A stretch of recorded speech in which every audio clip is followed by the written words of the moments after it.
Resident Hero? Combat. Okay. Let's get into it then.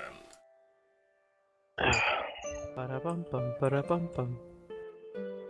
Welcome, friends, to another game of Skyfall 5th Edition. My name's Lucian, your host and DM as always, and today I'm joined by the lucky bastards who have recently gotten into a bit of trouble.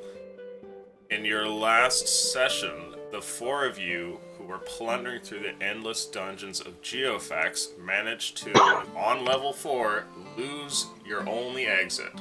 The small puzzle box, the key from this dimension back to the world of Skyfall, was crushed or lost in some sort of horrid contraption. And now, at the end of some sort of strange obstacle course, you find yourselves standing there with the pedestal nearby and Elena watching you, and the grim realization that you may never get out of here. With this news, Ivan falls deathly ill and begins to take a couple steps off towards the corner where he promptly vomits. Table Talk, his character will not be here and will be, his player will not be here, and Ivan will be following you all ill and unable to do anything, but he will still be with you. So all of you are standing here at the end of this obstacle course. What do you want to do? And I think what the last thing I said to him was, "Oh yeah, what was in your bag?" Okay. From there, I immediately, seeing the shock in his face, just immediately turned to Elena. Elena, what happens to lost items? Items that are destroyed. She looks over at you and she says, that depends. On? Was the item magical or non-magical? Very magical. Then it'll be added to the rest of the collection in the dungeon. If it was Yeah. non-magical, then it's likely broken. I'm sorry. Okay. Now, Elena, I have a very important question for you. Okay. The puzzle box that we came here through. Do you know what I'm talking about? Oh, yeah, the key to this world. The key to this world. If that were to be lost in the dungeon, where would that go? Oh. It would be added to the group of magical items. It is a magical item. In fact, the last item that I've had added to the pool was one of these puzzle boxes. Oh, yeah. I crumple into a fetal position. And start All right. Is there a way? Ivan vomits in the corner another time. Is there a way for us to acquire specific magical items, or are they always random? They're always random. Well, Can we- not entirely. There's an algorithm that determines what you'll receive. Lucian. Can I be the first hacker in this world? I don't know, can you? Can I magic hack it? I mean, you tell me what you want to try and do here. Not yet. I'm gonna keep that back in my mind though. Yeah, let that thought kind of brew a little bit before we go and fire it off.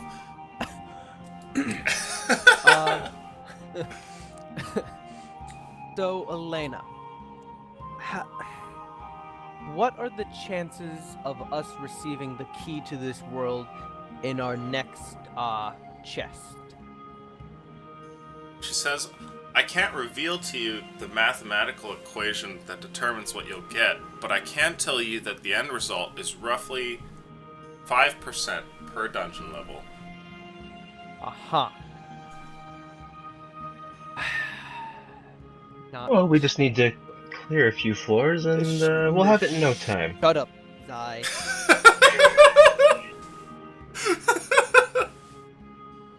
You're an elf, you've got lots of time. Come on, let's just keep going. I do not have infinite time, nor do I have infinite foodstuffs, nor do I have infinite water. We cannot survive in this dungeon forever. Well, if it comes to it, we'll eat the dwarf. Not the dog? Dwarf first. Then dog. Fine. Elena, Yes. is there a way for us to request a magical item as our next item that we receive from the dungeon? Not that I know of. Okay. Excuse me, Elena. I go and I start examining the pedestal that she's on. Are there any compartments? Is there an illusionary kind of like anything that I could like go through to like Oh. see any kind of inner workings of the pedestal? Sure, okay. What allows her to appear there, more or less? So, as far as you can tell, examining it and taking your time looking around, it's a very well carved stone pedestal. There's nothing as far as hidden compartments that you can see, and it appears that it's fixed to the ground. Like it's been worked into the stone of the ground itself and doesn't budge at all.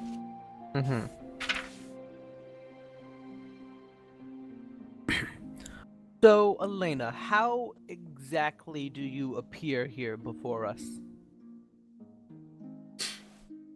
She shrugs her shoulders. Right. Where are you? She says, "We're in level 4. No, where are you? Level 4? No. Okay. You see her face contorts into like a very confused look.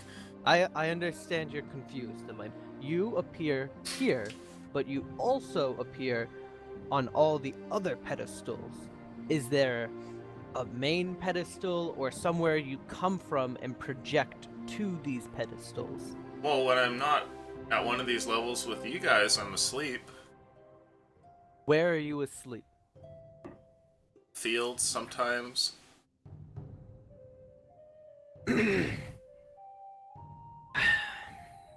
Okay. I'm confused by your question. Don't Yes, worry. me too, Elena. It's not a question. I suppose it wasn't a question Geofax ever intended you to answer. Probably. Ah. Well,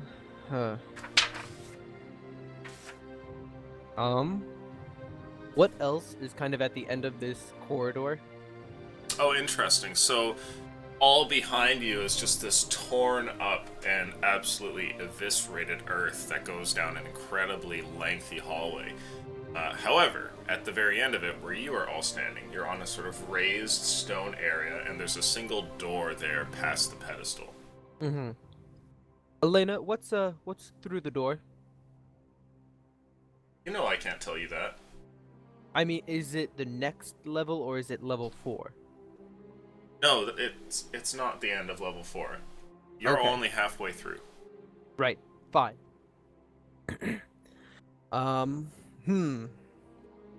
Well,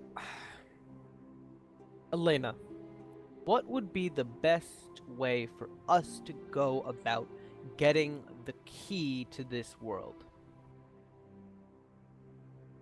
She says, well, finishing the levels? See, that's what I said. Until forever? She looks over at Zaya and nods. And she turns back and she says, well, if you beat more than 300 levels, then that wouldn't be forever. Yeah, no, it wouldn't be, Elena.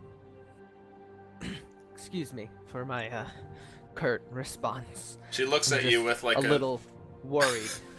a sort of almost like misplaced smile. You can't tell if she really understands what's going on with you or not. Okay, Elena, stay still. And then I want to reach out my hands kind of like around like her being, around her face, and just kind of try to, I don't know, I want to focus my magical energies and see if I can detect or feel like there's any way I can alter her or the magic of this dungeon. Interesting. Go ahead and roll Arcana for me. Alright. First roll of the night, guys. Let's see how this goes. Oh, God. was close to a 20. I know. I was getting excited. That's a 13. Okay. As you reach out and hold your hand there, it moves through Elena's form, and you can see a sort of dull bluish light that casts over your hand. And there's no sensation at all. It's not sort of cold or has any sort of static to it or anything. You're fairly certain, from what you know about magic, that Elena is an illusion. Mm-hmm. Okay. And your attempts to just interact with it without having perhaps like a specific spell or something like that will be all for naught. Okay. Give me a moment. Okay. After I doing think you guys have nothing but time. Mm-hmm. Yeah. Thanks, Aleutian. It's probably a good time to mention that constantly, like, just in a low voice behind you is just Dudarin going, "We're gonna die here. We're gonna die here. We're gonna die here." Yeah, while you're busy with that pedestal, I'm just gonna start, assuming you're rolled up in a ball, I'm gonna start rolling you towards the door to the next area. I'm gonna sit down with my spell book at the moment and just kind of flip through and see what I can do. Oh, sure. Yeah. Okay. I'm fine with you rolling me, but did you and Kerpa follow? Yeah, he just wanders behind you. The gravity of the whole situation lost on him. On Elena too. Yes. Evidently, Elena is as intelligent as our dog. Something like that. Or she just doesn't care. It's always that. Your suffering gives me pleasure. I dream of your destruction. Is Elena a person? Possibly. Why? What's up? What spell are you looking at? Does she look like a person? Oh, she absolutely does. She Okay. looks like it's strange. She's like an amorphous form between like an elf and a gnome almost, like an Okay. in between. Right. Okay, I will let you know what I'm doing in just a moment. No problem. How about Zion Dudarin over here? You've rolled him to the door. What are you guys up to? I mean, you know what I'm doing. Okay. I'll just scratch the dog's heads while we're waiting Okay. for our wizard. Okay. Yep. Okay. So, what I would like to do is cast Charm Person on Elena. Arm person. Charm Person. Oh, charm person. Charm, not harm. I don't want to harm Elena. Just want Cast to charm her. inflict wounds.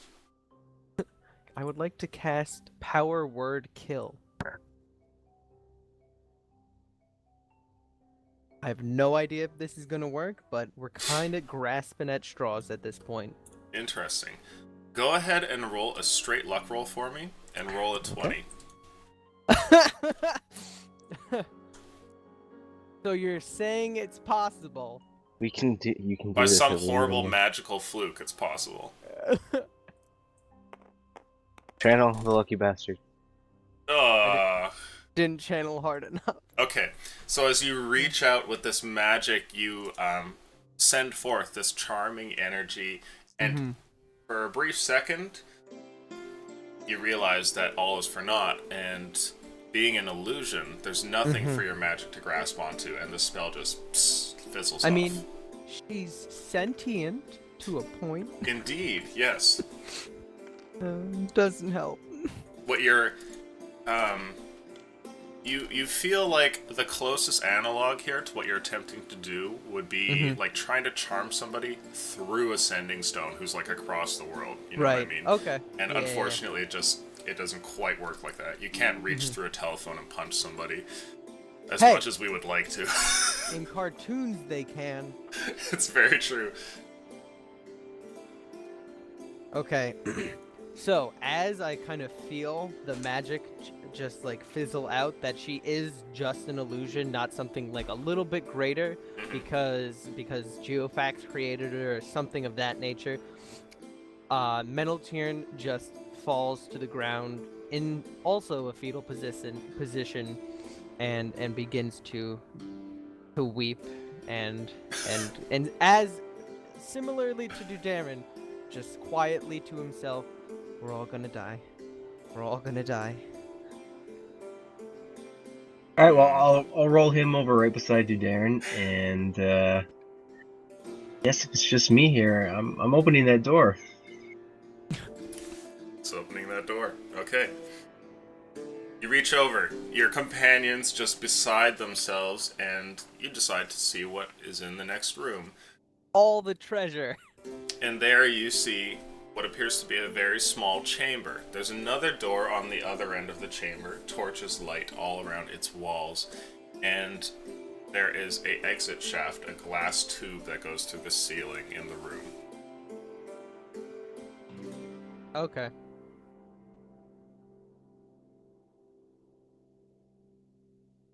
All right, I'll take a step out in and just have a look around and see if anything catches my eye. Okay. The tube here is most certainly one of the exit shafts that you've seen before, and one basically identical to the very one you used to enter into the dungeon itself so many days ago. The door over at the other end of the room seems identical to the one that you just passed through. And there doesn't appear to be anything else here.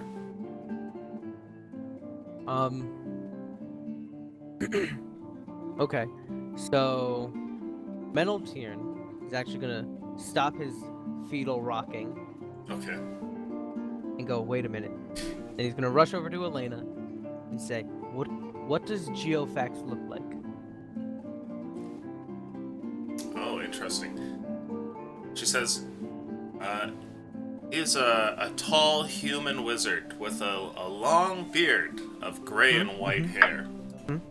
He The wears, more detail, the better, please. he wears a robe of purple and gold and has a hat with a very large brim and a pointy top. And what mannerisms does he have? How does he speak? Oh, well, he doesn't speak very much. Okay. Does he have any particular things that he does with his hands, or does he tap his foot? I don't think so. I know he liked to read a lot. Okay. Any recognizable facial features? He has very bushy white eyebrows. Okay. What color are his eyes? His eyes are blue. Okay. I say, okay. And then I walk into the next room. Is there a pedestal in there? No, there is not. Okay. I cast Disguise Self and attempt to transform myself into the most convincing Geofax I can from the description Elena gave me. Okay. You all see Meneltiern turn into this wizard with bushy white eyebrows and a wrinkly old man's face, a long beard, golden robes, and purple hues here and there.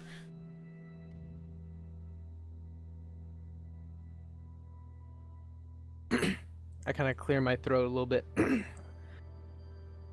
All right.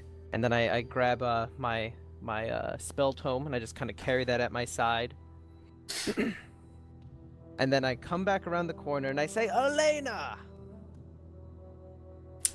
When And you I call wait out, for her response. she turns around and faces you, and she says, "Oh, what is it, Hopeful?" What do you mean, hopeful? I am Geofax. Roll a deception check. Stop laughing like this isn't gonna work. I'm running out of ideas, guys.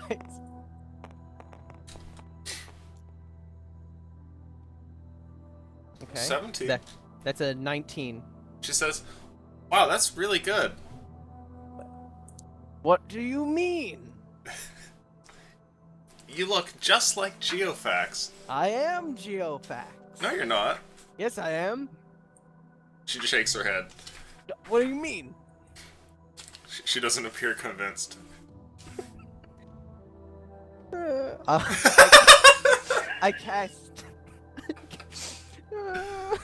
I cast prestidigitation and create kind of like a spectacular work of like kind of light and sparks and stuff. I say, see? She doesn't say anything. She just stares at you blankly. Elena, how could you not recognize me? She says, hopeful, Geofax is dead. No, I'm not. I'm right here. I merely went away for a time. My babbling has just gotten worse. Sure. She doesn't say anything as she stands there on the pedestal. Okay, wait a minute, hold on.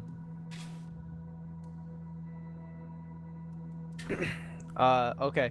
I say, Elena, execute, dungeon bypass code 1234. Does that do anything? She turns her head in your direction.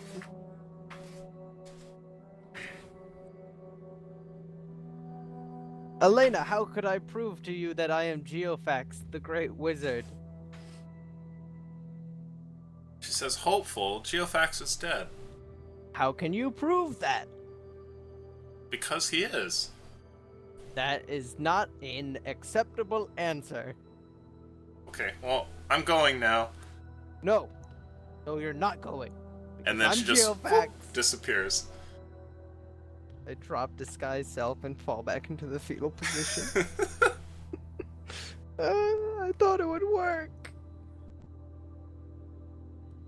I roll at that. I guess I'll just roll both of them to the next door. Trying to keep it cool. Okay, so you guys make it to the next door. Are you going in? Yes. What you find is an incredibly large circular room that I will draw in here. So you've just passed kind of beyond this little room here.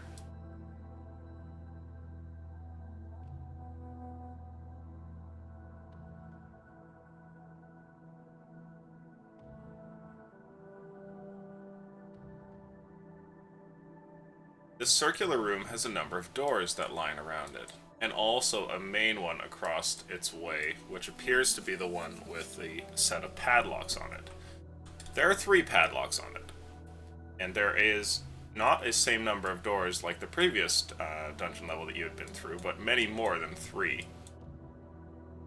Let's see here. There we go. There's a total of 10 doors and only 3 locks over there. And the entirety of the room is just a cobblestone layout. It's plain, there's nothing there, and there are torches that line around on the walls. There are no features that seem to distinguish one door from another, apart from this grandiose one at the other end, which requires the padlocks.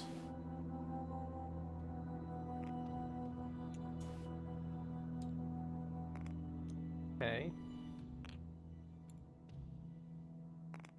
Alright, let's take a look down at my 2 companions. Do you want to have a look at these doors before I start opening them? What's the point?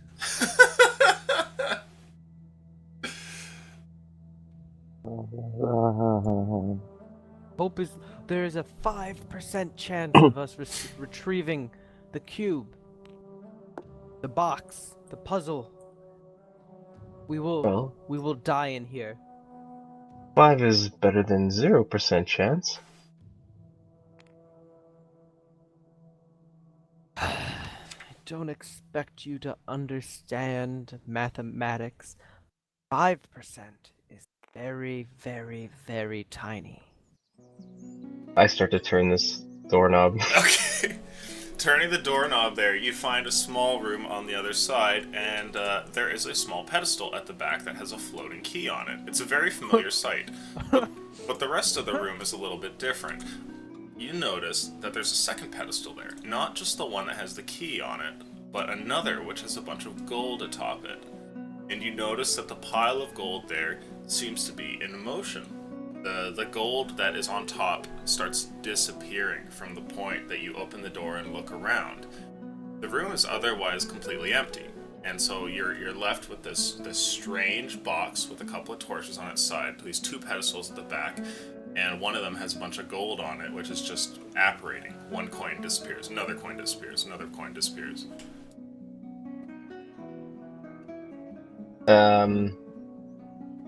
Does anything happen with the key as the coins are disappearing? Nope, the key stays there. It hovers about an inch or two above the pedestal like you've seen before. Okay, I'm gonna cautiously walk in here Sure. and just Make a watch my perception step. check for me.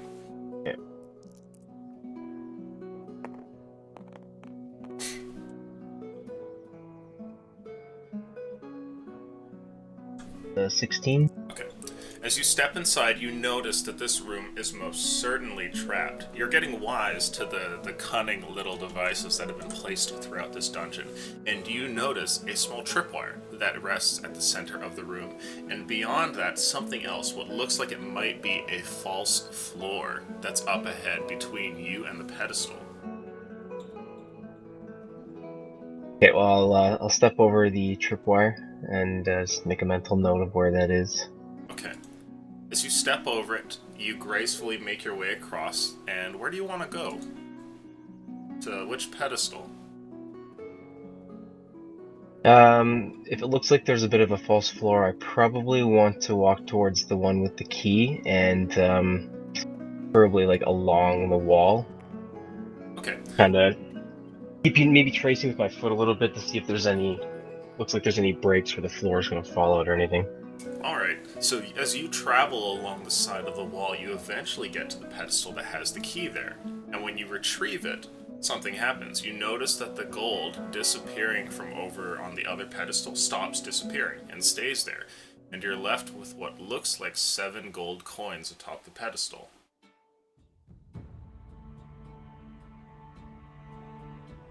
No, I'm just going to leave them. Okay, I'm not really interested in gold. fair enough. So you step around. Are you going to leave the room? Yeah, I'm going to try to retrace my steps and get back out. Okay. You make it back outside of the room, now with a key in hand. See, look, I already have one key. I look up. Does he have a key? He has a key in his hand. If an idiot like you could get a key, perhaps there is a chance. That's Duke. the spirit. Duke woofs at you. Me or Zai? Mm-mm. At Zai. I get up. Okay. Alright. Well, where to next? I just seemed to pick a door at random that worked the first time.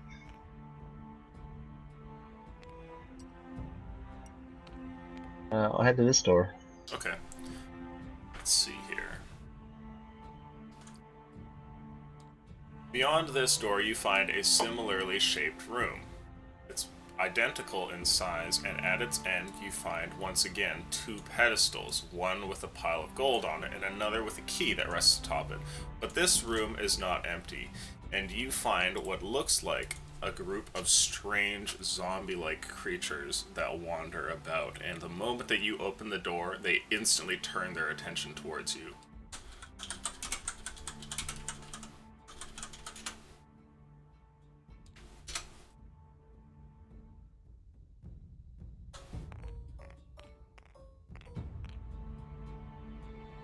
What do you want to do?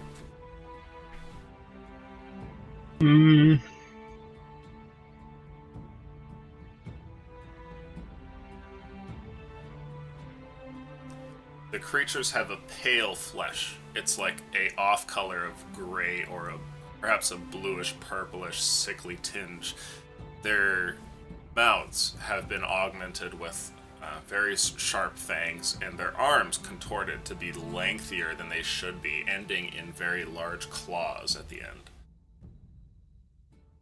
They turn over towards you, and it's clear that they're not pleased. Well, don't just stand there. Close the door. Yeah, I'll close the door and step away while I'm thinking. Okay. You close the door and step away, and you hear footsteps that come up to the door and then pounding on the door. Okay. And I then go- you see that the handle of the door begins to turn. Oh. Which way does the door open? It opens in towards the room? Yes. Okay. Yeah. I'd like to just kind of, as I see this kind of develop, just kind of run over to the wall, and cast. Yeah, I'm gonna cast invisibility on myself. Okay. Hey, self-preservation, man. Okay, you cast invisibility on yourself. And Zai, Also, what are you gotta up get to? that key. Like I Um, want him. I want it to be in such a way where I like back up against the side of the door, like it makes sense that when they pass, I would go in. Okay. As apparent as I can make that, without words.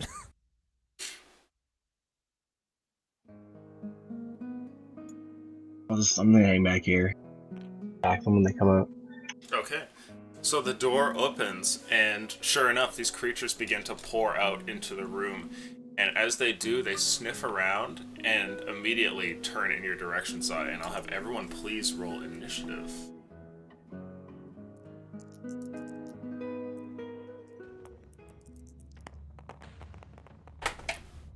Oh, okay. Well, that's an initiative roll of 1. You guys have some luck left. That's what I like to hear. All right. Not what I wanted to do. I So mean, are there any bonuses for the fetal position? No, there's definitely no bonuses for the fetal position. I mean, they have disadvantage on range attacks. They think I'm prone. There we go. Okay. So first up, Meneltier. What do you want to do? Okay. So they're One of them has sniffing. made it through, and the others are all kind of bulging about the door and trying to get through. You could potentially squeeze your way past them, but right now it looks fairly difficult. Mm-hmm. All right. So they're like sniffing around for. Does it look like they have very heightened senses? Interesting. Yeah, do you have proficiency in nature? Don't think so. Roll an insight check for me. I do have proficiency in that. Go ahead. Try this out. 10. Okay. You think that these creatures might have a heightened sense of smell, but you don't know how powerful it might be. Okay. I'm going to very slowly and quietly move over to the other side of this door. And Okay. I'm just gonna... Yeah, I'm gonna wait until most of them are out so I can get in. Alright. Zai, you're up. I will attack him.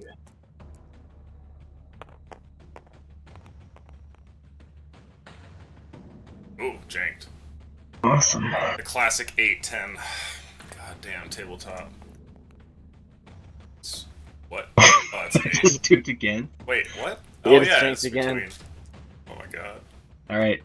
Third time's the charm. The tabletop engine is really something special. Hey! There we go. Okay. So 22. 22. Alright, so your hit definitely lands. Go ahead and roll your damage.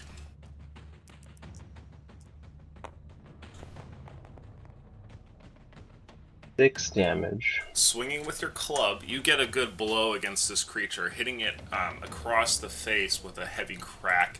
It's still alive, but it seems to have been rattled to some degree by your strike to the side of its head. Okay, well, let's see if I can an unarmed attack on him. Oh, no, that's not good. That's a 1. That is Trying to not make good. another attack. Okay, go ahead and make another one. Key points for days. Oh my god. Hit the 2! I have a bad feeling about this, boys.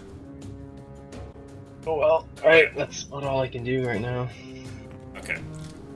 So with that, are you gonna make any movements or anything? No. Okay. Darren, you're up.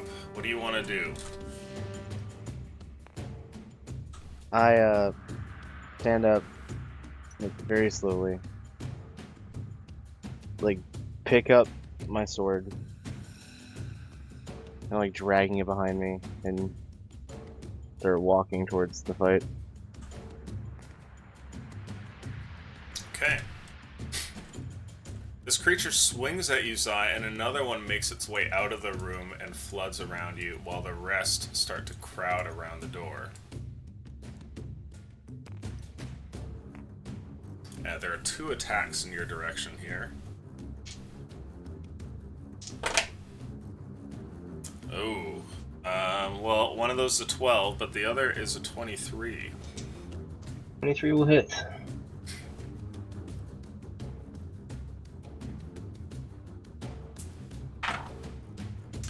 You take a measly 6 damage. However, I need you to make for me a Constitution saving throw.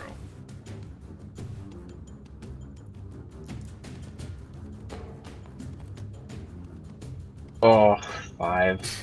One of its claws, this creature nearby, swings out, and it rends across your flesh here. And afterwards, you notice something.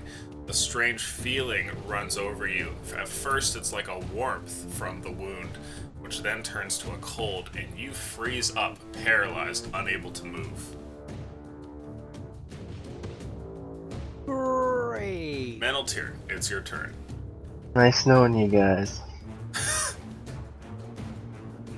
The fun part about this battle is that I only have 1 spell slot left. Naruto, believe? Hmm? Believe! Do I hear Elena somewhere? Believe. Off in the distance. I believe in you guys. I'm sure you do, Illusion. I'm sure you do. I just need to see what. I am actually a little bit worried. I just need to see what takes me out of invisibility. Hitting things with my staff or stabbing them with a knife, that takes me out of invisibility, right? I believe it does. Mm-hmm. As far as it's worded, spell ends for a target that attacks or casts a spell. Yep. Anything That else is is exactly A-okay. what I just read. Okay. Well, let's see here. What can I cast? I'm gonna cast sleep. Okay. Mhm. Go ahead and roll your dice. Let's see what we get. Yep. I'm assuming they got plenty more hit points than the amount of dice I got, but can't let the idiot die.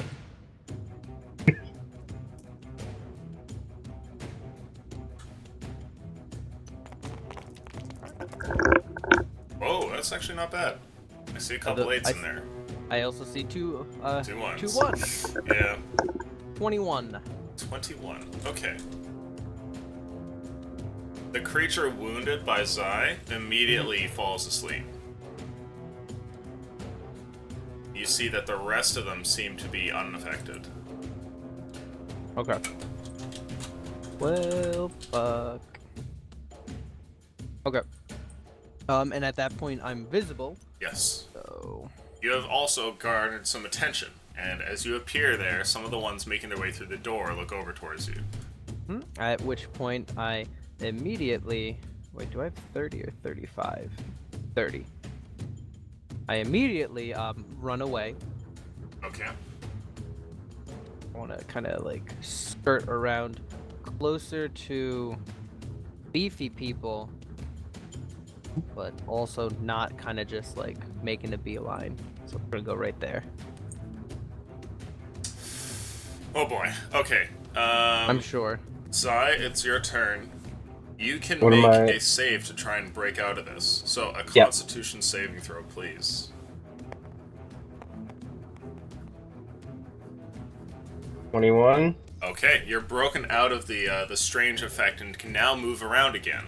However, you can't do this save until the end of your turn, so that actually finishes it for you. And Dudarin, it's your turn. My walk turns into a run. I lift my sword above my head, Okay, yeah. and I bring it down on the skeleton. Let's see what we get. Zombie, whichever one he is.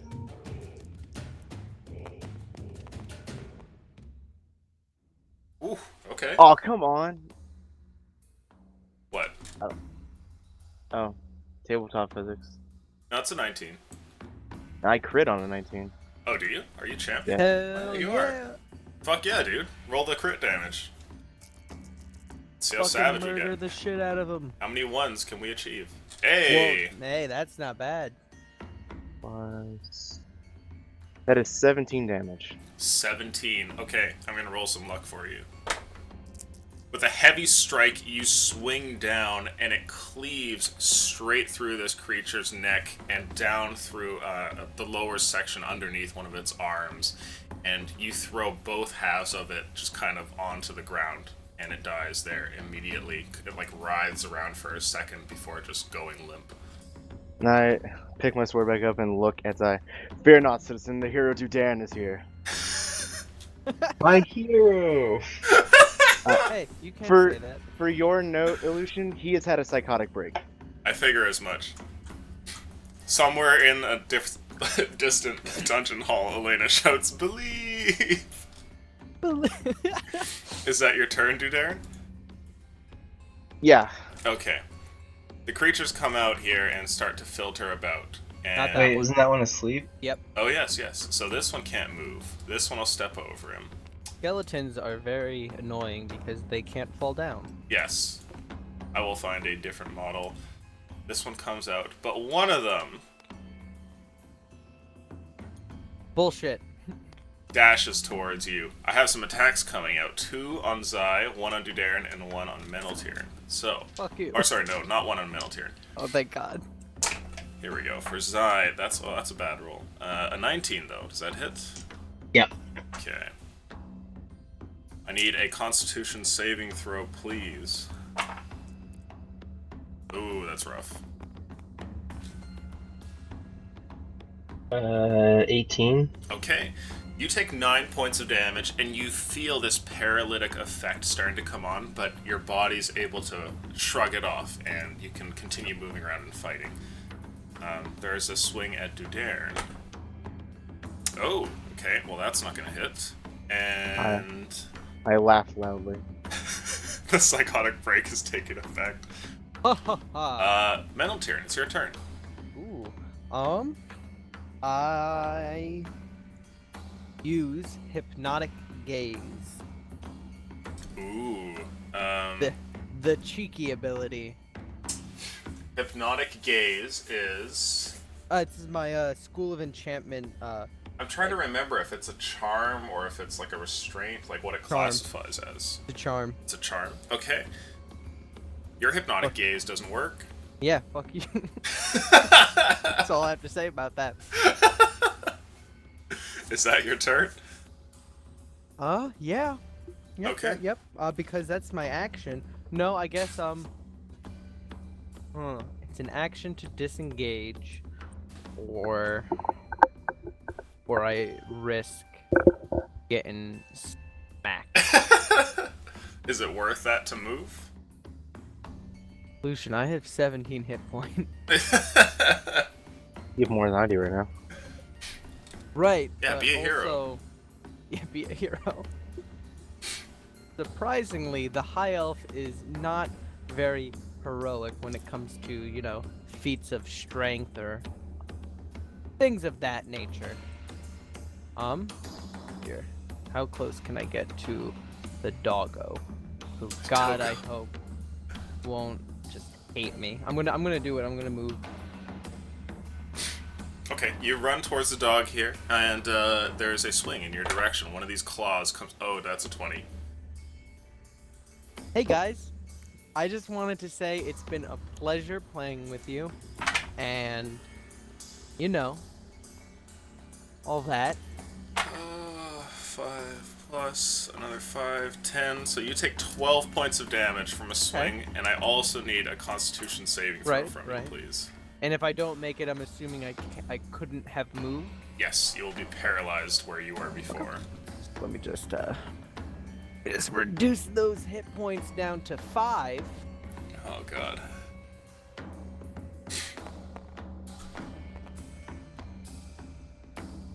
That's 12. Okay, you managed to pass. Oh, thank God. Is that your turn? Unfortunately. Alright, Zai, you're up. One creature is Um, sleeping, 2 others are attacking you. If I hit the sleeping one, It wakes up. but do I get any advantage on him? You'll You have do advantage on the strike. Let me see if he wakes up or if he gets a chance to wake up. You'll have advantage to hit, and the creature will wake up, I'm pretty sure. Yeah. Or at least he gets a save to wake up, one of the two. Right, I'm looking into that at the moment. Yep, sleep. Starting creature lowest current hit points and action takes a burst, subtract enemy hit points, the creature's hit points, hit points, hit points, hit points. Unconscious until the spell ends or the sleeper takes damage, or someone Okay. uses an action to shake or slap the sleeper awake. So yes, Cool. if you hit it, it'll wake up, but you will get Okay, that- advantage on your first hit, so... I don't think I can kill it in one hit. So I'll hit the guy in front of me first, or I'll try Sure. to with my whatever's left of my staff. Ooh, 19. 19 hits, roll damage. Okay, well, 4. 4 damage. Alright, you get a good hit in, but it's still standing.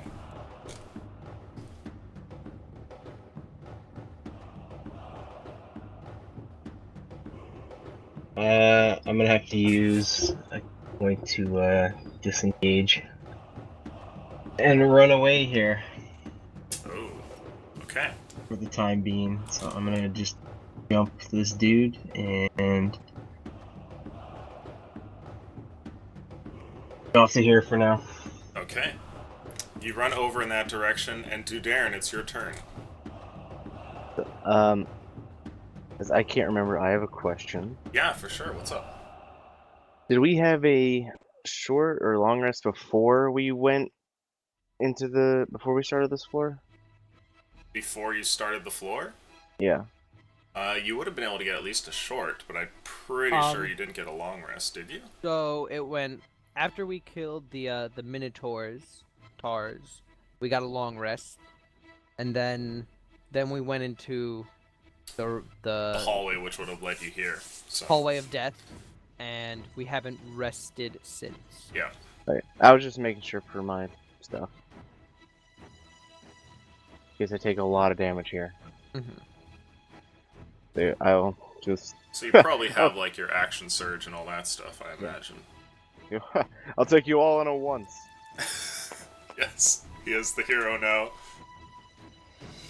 Oh fuck. Whiff. That is a 10. No, it's not hitting. Is that your turn? I know this is gonna be lost extra attack.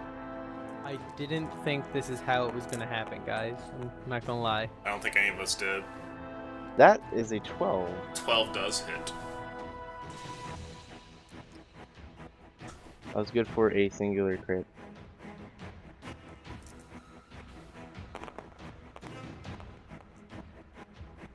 Or 10 damage. Okay, against which one? This one here?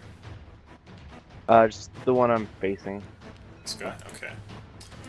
So you slash out here and get a good strike, but the creature, even though it has been cleaved here with your heavy greatsword, is still standing.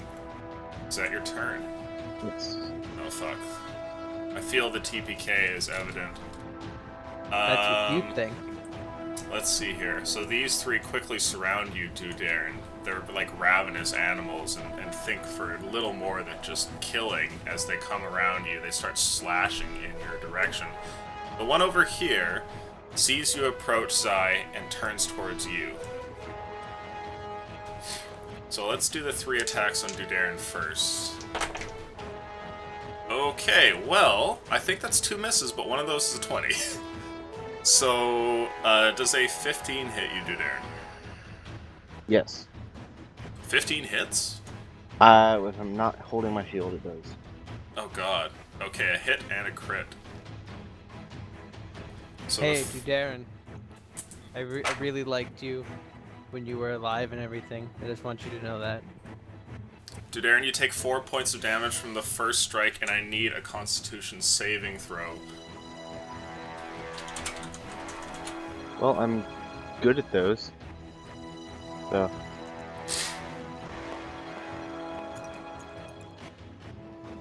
That's Okay, 19. alright, you passed the first one. Here comes the crit.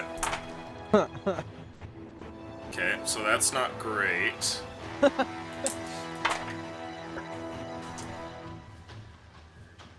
Oh god. 17 damage. That's That would have one-shotted me. that's enough to take me down. Yeah. Okay, so I'm you not- fall down to the ground here. I'm not insta dead. Okay, well there's that at least. And after that, yes, an attack on Zai. Okay, well, that's a natural 1. Zai, as this creature swings out, it stumbles, giving you a moment to make an opportunity attack, if you wish. Yes, die. Oh no! Oh, Jesus, fuck. Okay, make me a dexterity saving throw, please. You Just get awkwardly tangled up touch in his each other. butt. 15. Okay, you nearly fall prone on the ground trying to seize on this opportunity, but you manage to catch yourself, even with your horrible fumble. And Meneltirn, it's your turn. Dudarin, the legendary hero of your prophecy, has fallen to the ground here, slashed by all these claws. The creatures, they turn from him, and then they look about the room, seeing you across there and Zai over in the corner. Oh boy. The first thing I do is I look at the dog and I say, "Go, get him!" And then I point at at this group over here. Oh, And then make an animal handling check for me, please. okay. And roll with advantage, since Dudarin is the dog's master and has just gone down. Mm-hmm. You need to Okay. beat a 10 or higher. 1. That's That's a a nat 20. Okay. Duke and Cobra seem to go into a rage, and they, frothing at the mouth, run across the room towards the creatures. Thank. So I'm gonna add him to the initiative bar here, right before Zai. Okay, so now the next thing I do, You have I mean- purchased a party member, though Dudarin might I- not be happy when he realizes his dog is dead.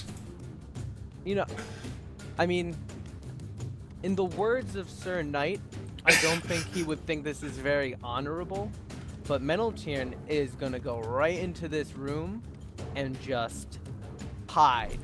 Okay. Alright, Because interesting. that's about all he can do with no spells, 5 health, and a dagger.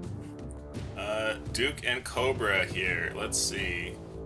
Charges up. Straight into the fray, but has to dash, and so does not have an attack to make. And Zai, it's your turn. Okay, well, I guess can't really do much other than try to attack this guy here. Okay. Believe in the Dudarin that believes in you. Okay, so that is 19. Okay, yeah, 14 plus 5. Good stuff. Let's see For the here. love of God, don't be a shit bird. Okay, so Oh. that's 8. Alright. And I'm gonna have to use my last key point to try to hit him 2 more times. Okay, yeah, maybe you'll get some crits in there. Let's see. That is probably a hit and a miss. Well, the 13 will definitely hit. And a 9, that's not gonna hit. No. Chat says this is looking grim. For 7 damage. 7? Okay. You do manage to get in a good strike here with one of your kicks, but the creature is still standing. You think if you could land another solid blow like that, it might go down. It seems to be wavering a bit in its ability to fight you. Alright, well, I'm just gonna stand there, hope he doesn't kill me, and try to kill him for the next turn. Dude, Aaron, a death saving throw, please. Will do.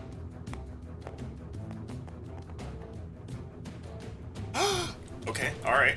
He's still in the game. That wasn't a 20. That wasn't worth a gasp.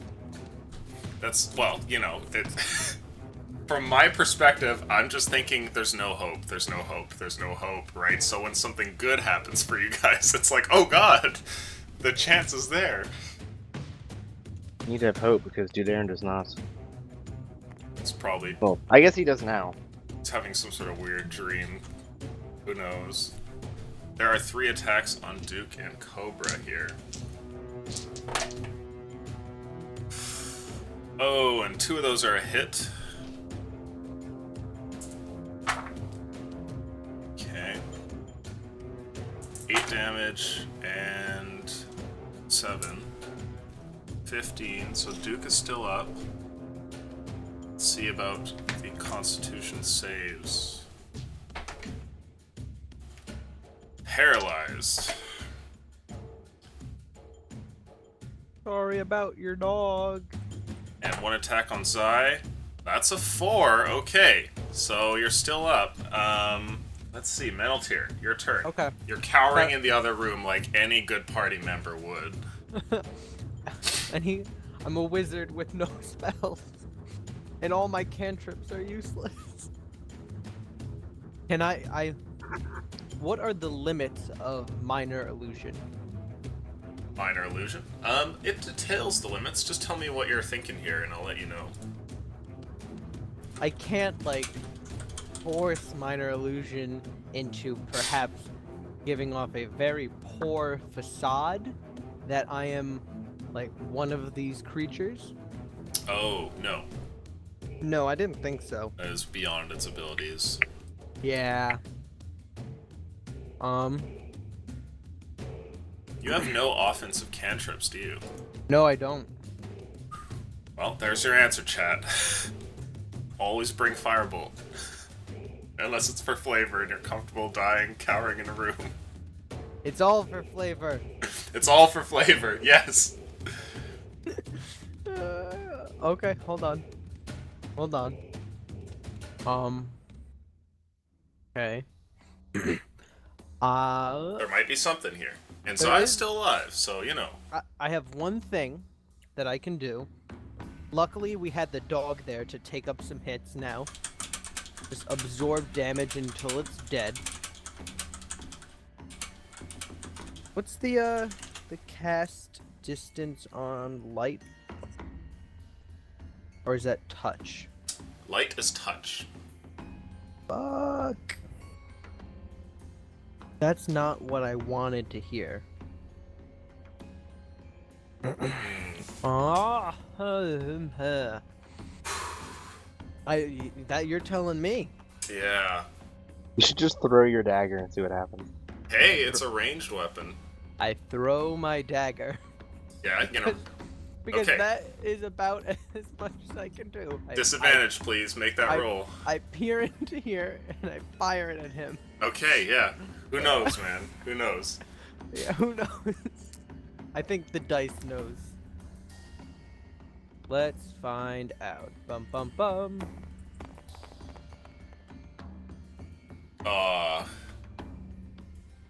You 5. you throw your dagger and it falls short, landing about here in the room. No, I expected about as much. Is that your turn? No. Okay. There's still more fleeing I can do. This is true. In the room that I'm in, Yes. this is the exit shaft, correct?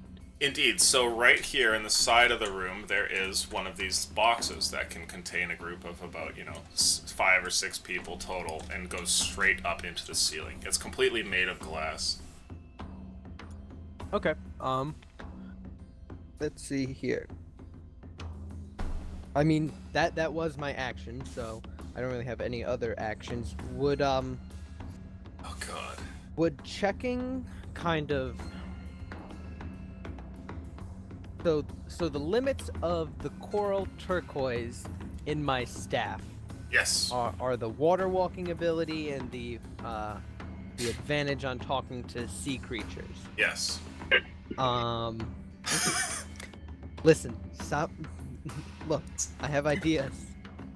I'm grasping at straws. Because, You could use the staff as a melee weapon. I mean, oh, I'm sure I could. Is there any way that I could tell magically if perhaps I forced additional magic through the coral turquoise, if it would perhaps activate a different ability, like a tsunami? oh, I see. You want to try and push this magical item to its limits. Precisely. I don't care what happens to the gem. I just want to kind of like this is a last resort type deal. What spells do you have? What spells do I have? I you know what? I can tell you. I have Friends, Light, Minor Illusion, Prestidigitation, Magic Missile, Charm Person, Sleep, Disguise Self, Mage Armor, Tasha's Hideous Laughter, Featherfall, Detect Magic, Suggestion, and Invisibility. You have 1 damage spell? Listen. Listen, I had to focus on not getting murdered by everybody in Skyfall. Okay. I will allow you to attempt to push your staff to its limits and essentially, like, reap whatever magical energy can be found in the stone to try and do something with it. I need you to make for me an Arcana check, and I need you to roll a 20 or higher with your modifiers. Okay, well, I used my action this round, so that would be that'll be next turn. Okay. Okay, well, it's up to Duke and Cobra here, who's paralyzed, and Duke and Cobra, you can do it, guys. rolls a 20 to break out of it, so he's doing all right. Not what we'd wanted you to roll 20s on, but okay. Zai, it's your turn. Okay, well, let's hope I can finish it. Whoa. Is that a roll or is that No, just... please. I think the die just teleported. And that looks like a 9-7 to me. The dreaded. And I can't 9-7. roll properly today. The physics are just killing me. Hooray, There you go. tabletop, you did Okay. it. Alright. Physics. I think we need to seek them for like a sponsorship or something. Come Oh, show there you off go. your beautiful game and its physics engine. Okay, for 9 damage. 9. You swing out your staff, and with a triumphant crack, you see the jawbone of this creature just gets knocked 3 inches out of place, and it falls to the ground unconscious. So, real quick with these creatures, like, what were their hands like? Are they hitting us with, like, claws or something? Yeah, so their arms look like they've been lengthened by some sort of horrible magic, and their hands have been turned into these rending claws with sharp tips. Is their jaw, like, similar, or is it just, like, a regular jaw? Yeah, it looks like a normal human face, except there's, like, heavy fangs set into the teeth. Hello? Oh, you there? I can hear you. Did I lose connection? I can hear you. Oh, no, I think we're good. Wait, oh, it might be on his end. Illusion. Yeah, is Illusion still here? No! The music just cut out, Well, huh? he looks worried. Connection lost.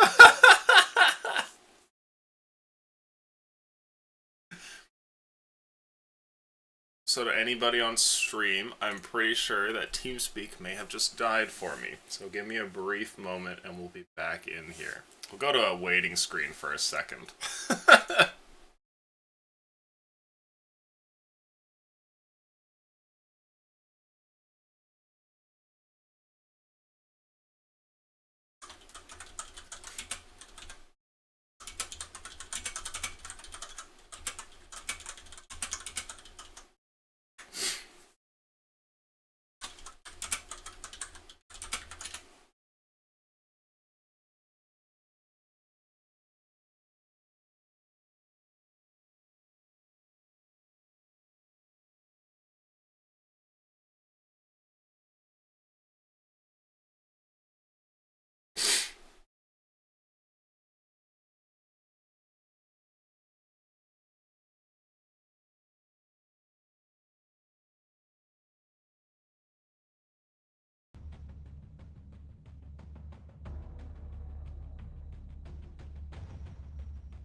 Hello. User disconnected from your channel. Let's see here. Oh god. Nope. That's not what we want. That's not what we want at all. Disconnected. Connected. Oh. Disconnected. Connected. Channel Let's switch. blame him instead. Hooray! Well, Yeah. I'm not even gonna get on these No. one offensive, no offensive cantrips. Listen, you listen. know what you've done. I had to arrange all my spells to allow me to survive in Skyfall because User was if anybody moved to finds your out you're a channel. high elf, you just die. Oh, did it just crash again? Maybe. Illusion. Hello. Okay. Oh no. Okay, so before it crashed there, I was asking, do their jaws look like they're the same kind of deal? Or is it just a regular jaw? Yeah, it's like a human's jaw. I don't suppose there's any way I could, like, try to break off one of those claws real quick. Oh, like just break off its hand? No, not unless you had like a, you know, a sawing weapon or something like that. Or a dagger sitting in the middle of the room. Right. Even that would be some rough work, though. Okay, so sorry about that. Here, let me get the thing back up. Apologies, folks. I don't know what that was all about. Hopefully that's the end of that technical difficulty. So what do you want to do here? You still have your movement, and perhaps a bonus action if you have things for that. Oh wait, which one's the... Oh shit, only this one's been damaged? I don't want to go over there. I'll just try to hit my bonus action on the guy in front of me. Okay, yeah, please. Let's see what we get here. Wow. Not good. Okay. Dudarn, it's your turn. A death saving throw, please. Here comes a 20. Not a 20, but it passes. Okay, you're still in the game. And the creatures here...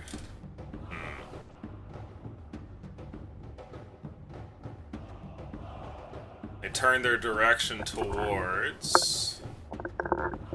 Let's see. One towards Zai, and the other two attacking Duke and Cobra. Okay.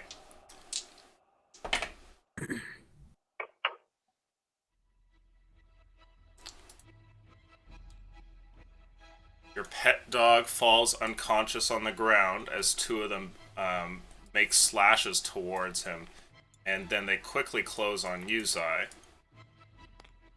There's one attack in your direction. And that's a 4 once again. Not sure what's happening with that. It is your turn, Meneltyrn. What do you want to do here? All right, we're going for that. Force as much power through this staff as I can. Okay. Whole routine. I need you to go make that Arcana check. If you can roll 20 or higher with your modifiers. That's 20. That's 20. Yeah, 15 Okay. plus 5 is 20. You hold out your staff and try and essentially cast a spell having no magical reserves left, channeling all of it through the Sovereign Stone here at the end. And you see that the staff shakes in your hand, and it seems like it's resisting it, and you press all of your will into this, and it explodes. And I'm gonna go ahead and roll something for you. Okay. Theo's not bad. gonna be mad. I want you to Theo's cast and distribute as you choose a magic missile spell at level 4 as the end of the staff explodes and darts go flying all That's- off in different directions. That is 5 missiles, correct? So it's 3 added onto the 3, I believe, so 6. It's Oh one yeah, per oh that spell. is 6. Ah. Okay, let's hear. What is the damage distribution? Okay, so 6. Okay. So first, I think, okay.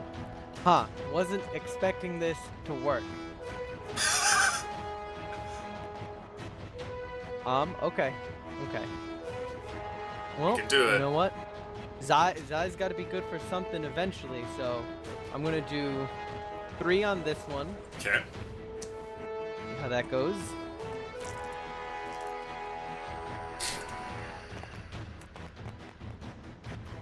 That's 8 plus 3, so about 11. Okay. Math. Those darts fly out, striking that creature, and though they pepper it in different areas with arcane force, it's still standing. Okay. I'm gonna do 1 on the already damaged one, Okay. and then the last 2 are gonna be for the other one. So that's 3 plus 1, 4 Okay. damage. I'm gonna roll luck for you here. God damn. Okay, no, it's still alive. Of course. Okay, and last 2 on the last guy. That is 7. 7. Okay. This one is damaged, but still alive. Like all of them. So, Sovereign Stone, how's it looking? So the end of your staff is completely gone. Like Cool. you're basically holding right now a long club, and the Sovereign Stone and all the metal pieces and everything are missing. There's just like a faint whiff of magical smoke and little crackles of energy around the end of the staff, which are slowly dissipating. I just kind of sigh a little bit. If we don't die here, Theo's going to kill us. Hey, you guys destroyed it. I don't know what happened. Is that your turn? Yeah. Okay. I mean, can I? No, yeah, that's it. All right, a death save from Duke and Cobra. That's a 19, so he's still in it. And after that, Zai, it's your turn. This one looks Alright. heavily wounded, the one over here. And these 2 are, they're battered, but they still look like they're in decent shape. Okay, well, first attack's going for the one that looks like he's almost dead. Okay. It's an 18. So that is 23. Okay, for sure. Damage, please.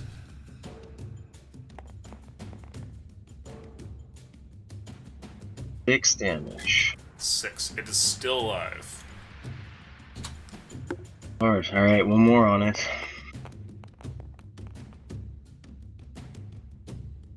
12. 12 hits. Roll damage. 7. Okay, with a swift Die. kick, you manage to kill this creature. I hope you don't die. Well, I'll just turn and face the other 2 and I hope I don't die. Dudarin, it's your turn. Okay, let's see if this is the last one. Okay, you're stabilized. Yay. The 2 creatures here turn towards you, Zai, and make 2 swings. One of those is a 3, and the other is an 18. Okay, so that 18 plus 4, so 22. Zai, you take... Oh, did I just drop that? There we go. You take 4 points plus 2, 6 damage. Are you still alive? Yep. A Constitution saving throw, please. It right here. Don't get paralyzed. Please don't get paralyzed. 11. You're okay. Oh boy. This is why I always put ToonCon. Mental turn, it's your turn. Okay, what kind of damage does my staff do? It's Staff bludgeoning. damage? It's a bludgeoning of 1d6. 1d6. Okay. Okie dokie. Take a minute. Okay, so I can't make it there in one go. You get your dagger and throw it. Can I do that? Yeah. So I you get can to run. run there as your full move. Interaction, pick it up, and then action, throw it. Throw it at this one. Sure. Yeah, you don't have disadvantage, so make a regular roll, please. Oh boy.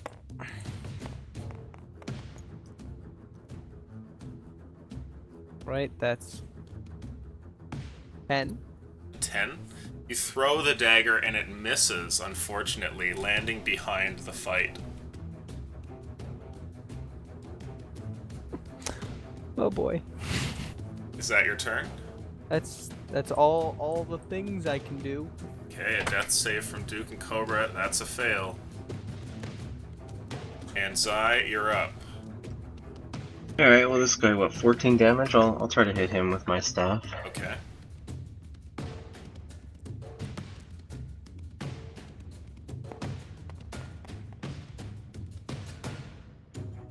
You won? Okay, that hits. Roll damage.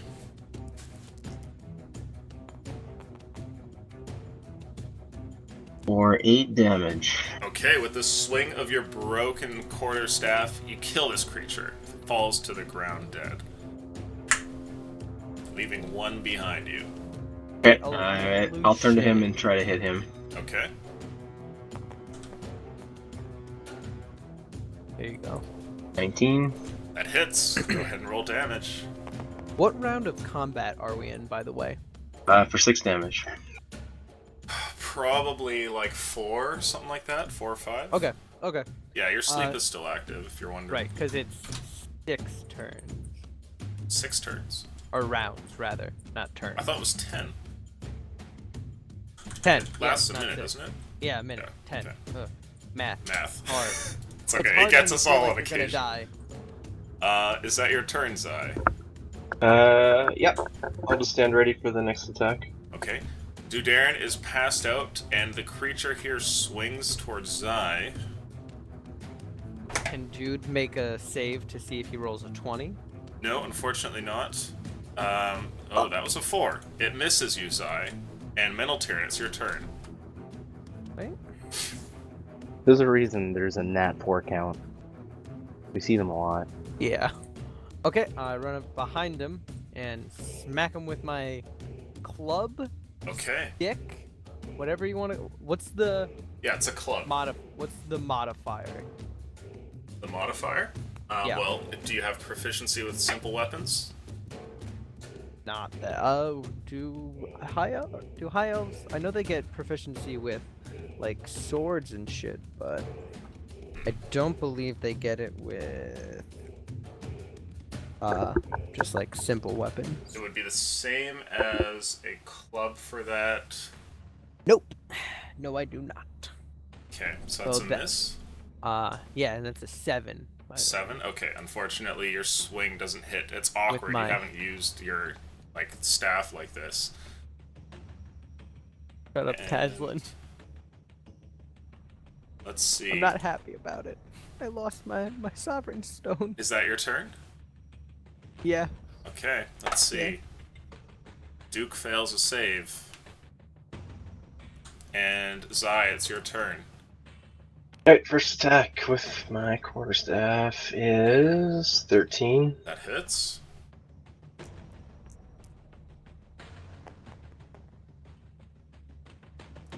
Seven.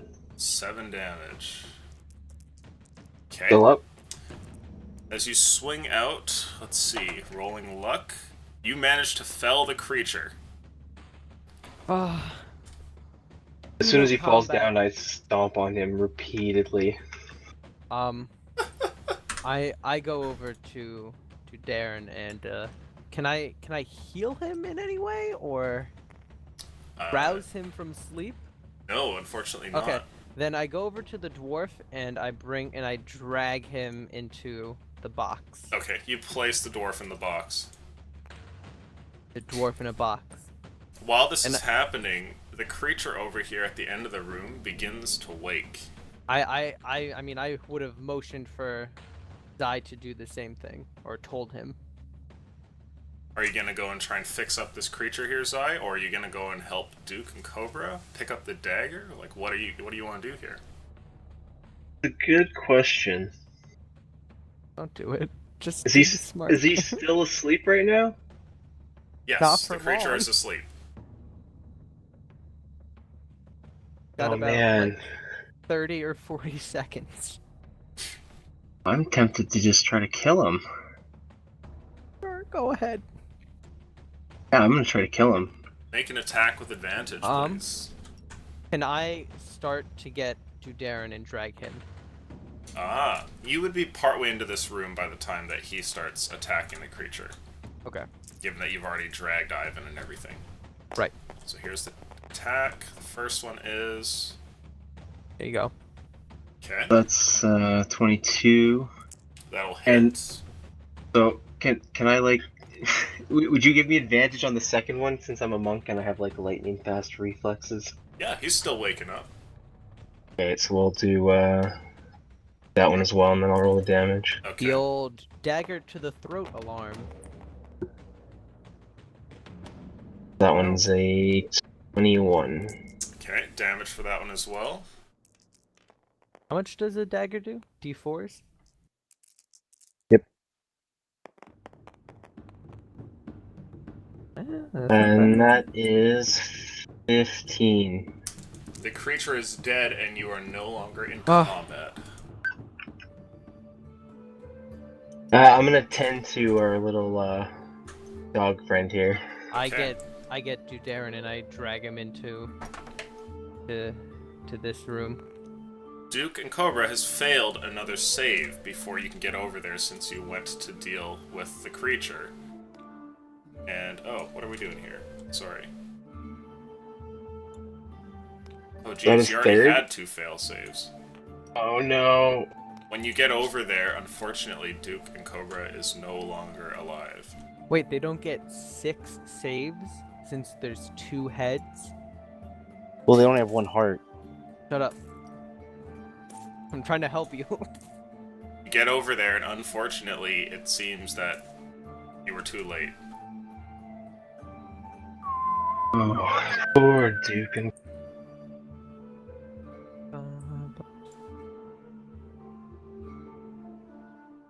Are you fucking kidding me? If I look in that room, is there anything in there now?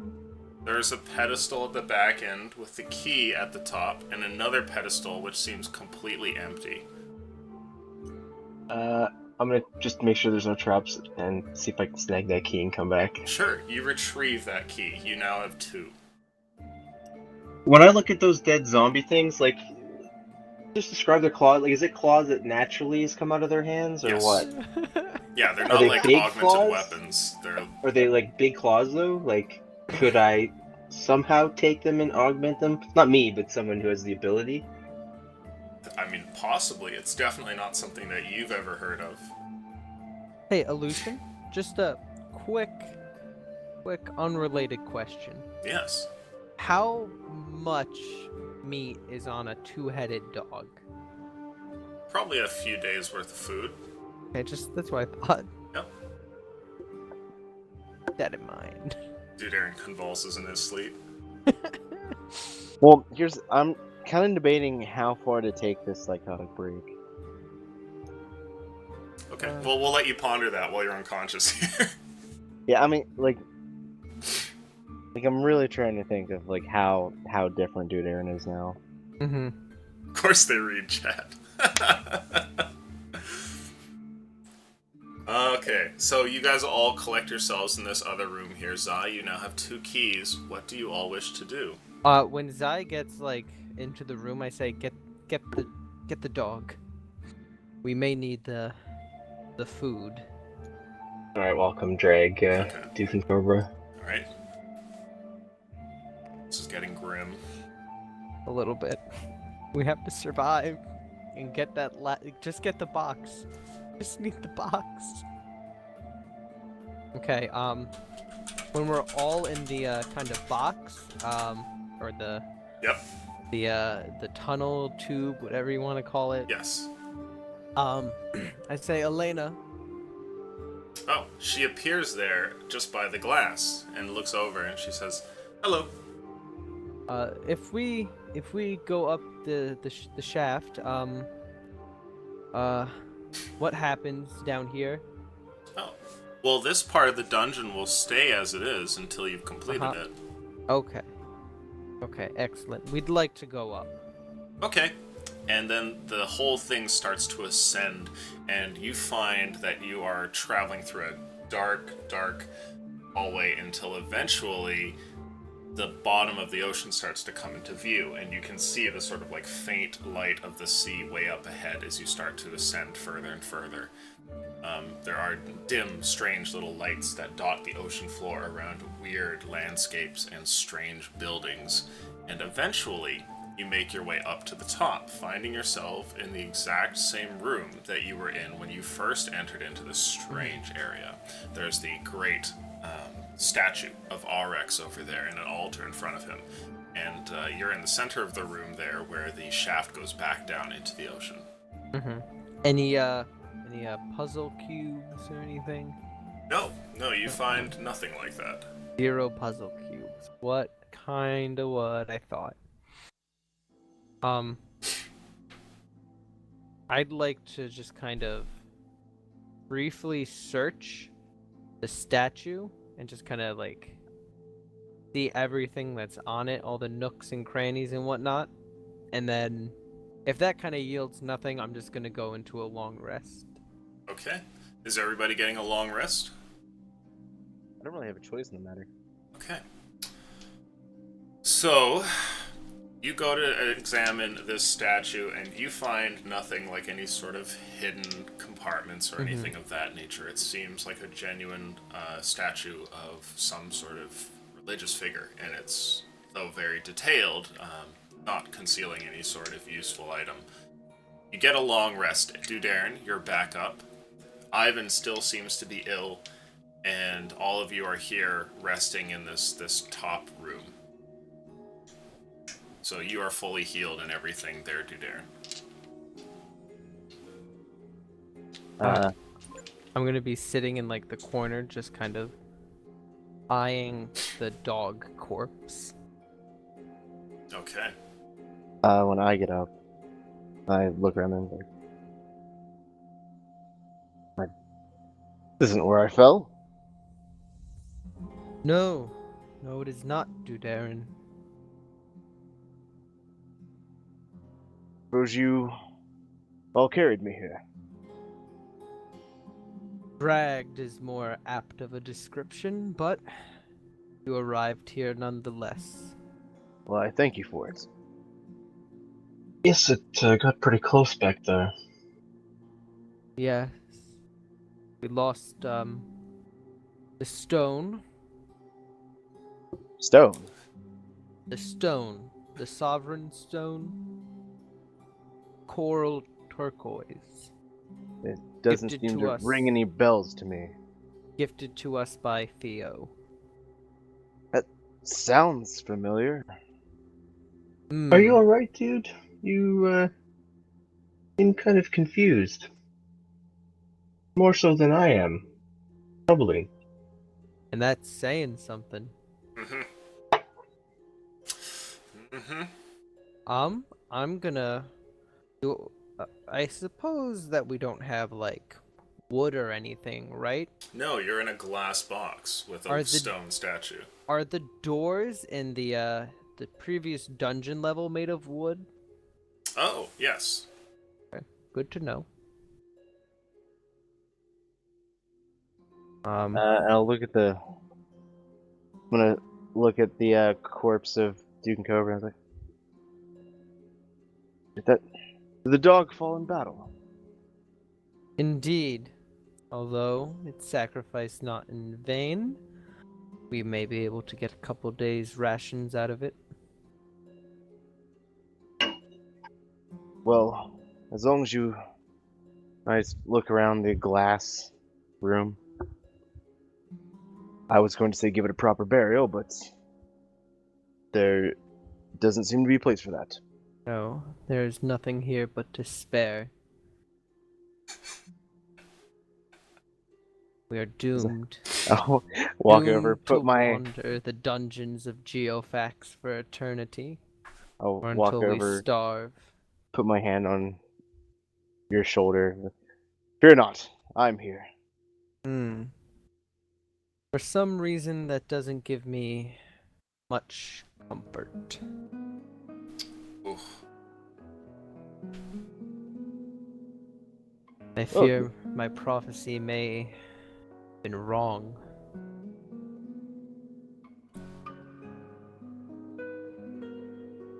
I'll just like look over at Zai. Is he always this moody?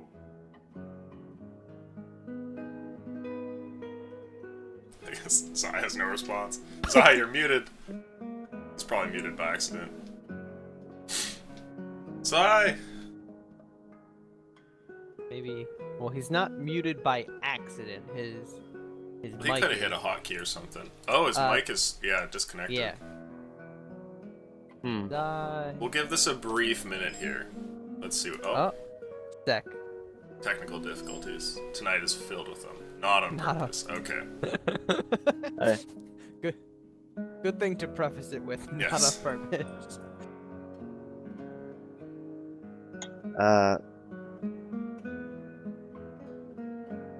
Well, do we have the proper equipment to make a fire? Do we even make a fire in here? Well, perhaps back in the dungeon, we could collect some of the door planks, create a fire from that.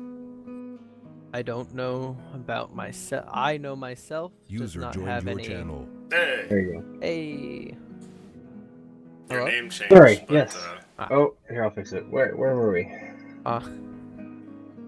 Darren asked if I was always this moody. Yes, especially lately. Well, I'll get you out of here and we'll cheer that mood up. I'm not quite How- sure what happened, Darren, but I like the new can-do attitude. I'll looking confused. Thank you. Well, Welcome? you are beyond stupid. Drag the corpse of the dog into the box, and I say, well, get in.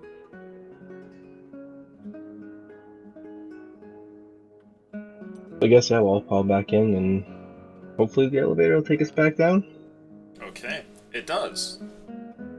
And you eventually find yourselves back down in the same room that you were before. This little compartment before this circular room with all of its myriad of doors.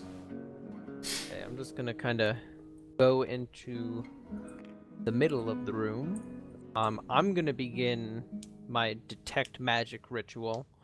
And I'm gonna direct the other two to collect wood from the doors that we already opened and start constructing a fire to cook the dog.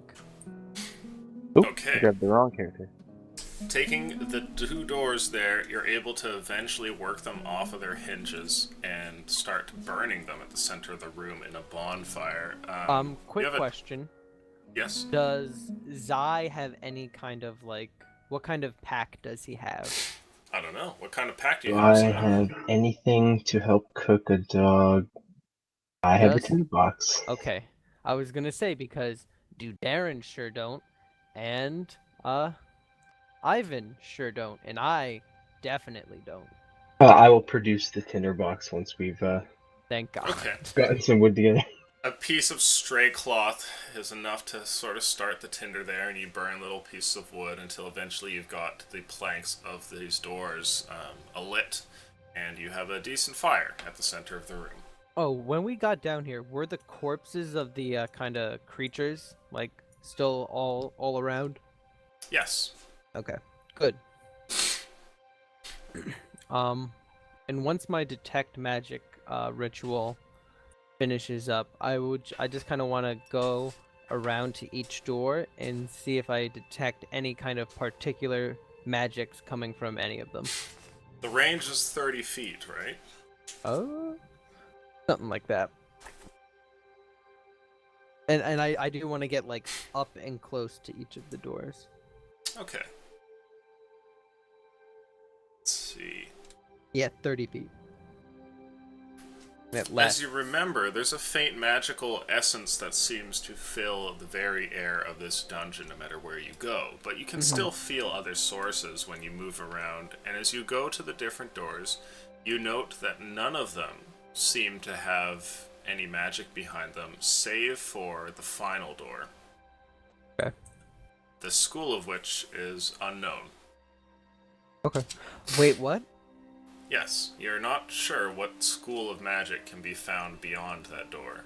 When I get to the door, then I immediately stop, and then just put both my hands on the door, and just a big kind of grin comes up on my face. So, it might be. Could maybe. Die. There might be hope. There might be hope.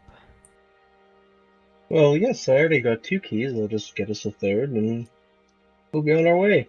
You are such a stupendous idiot. Yes, but this idiot is keeping you alive. I laugh a little bit. Okay, so are you guys opening another door here after you have a meal cutting up this dog? Yeah, I Okay. would Yeah. assume so. Whoever is going to keep track of rations, I'm going to roll luck for you here. Okay. That's not bad. Okay, you managed to walk away with roughly about 10 rations. You'll have to eat them. What's that? After eating the ones from the meal? No, before. Okay, so do we have to feed Ivan? Like, does he Yeah. eat? Yeah, you'll have to feed him. Okay, so we have 6. Who wants to track the ration? I'll keep Like- track of them. I won't carry them. Okay. Right. Okay. Do you want to keep track of all of our rations? Sure. Okay, so 6 from the dog. I have 3 on me personally, and however many Zai has. I've got 5. Okay. Interesting. Okay. 14 total. 14. Are you going up to this door over here in the corner and seeing what lies beyond it? Yeah, I'm gonna go to this door, but before I do anything, I'm gonna knock on it first and then listen if there's anything on the other side. And before Interesting. he's able to open it, I tell you, Darren, to go over there and help him. Not be on the other side of the room. Do you go over there, Dudare? Yes. Okay. I just put myself there for getting the wood. Alright. So as you knock on the door, you hear some strange sound that comes from beyond it. It's a little bit tough to hear from past all the wooden planks. Go ahead and roll perception for me, the both of you.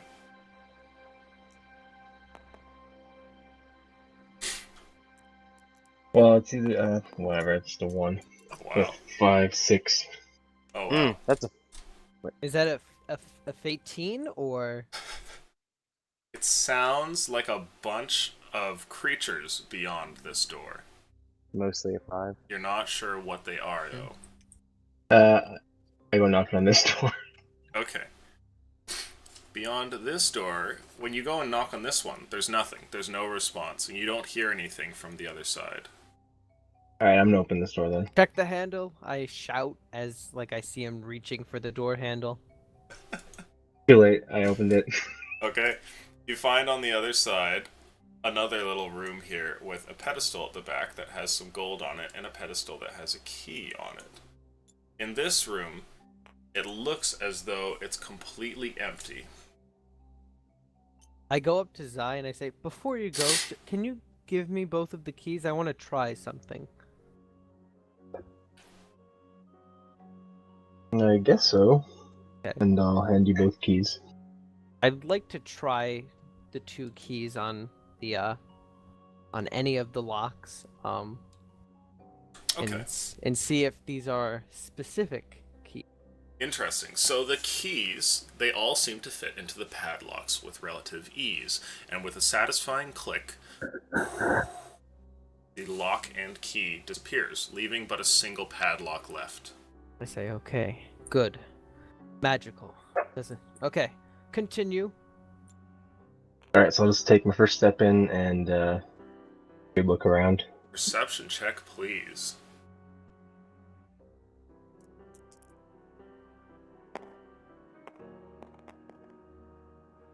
Oh my god.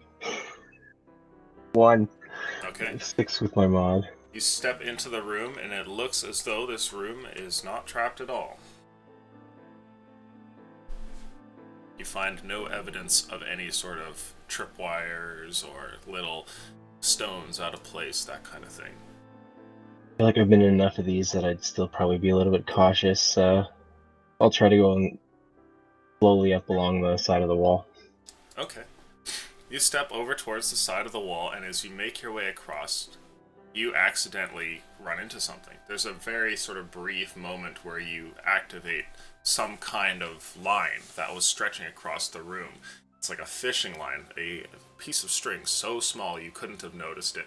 And with that, the center of the room opens up into what appears to be a large pit of acid. This the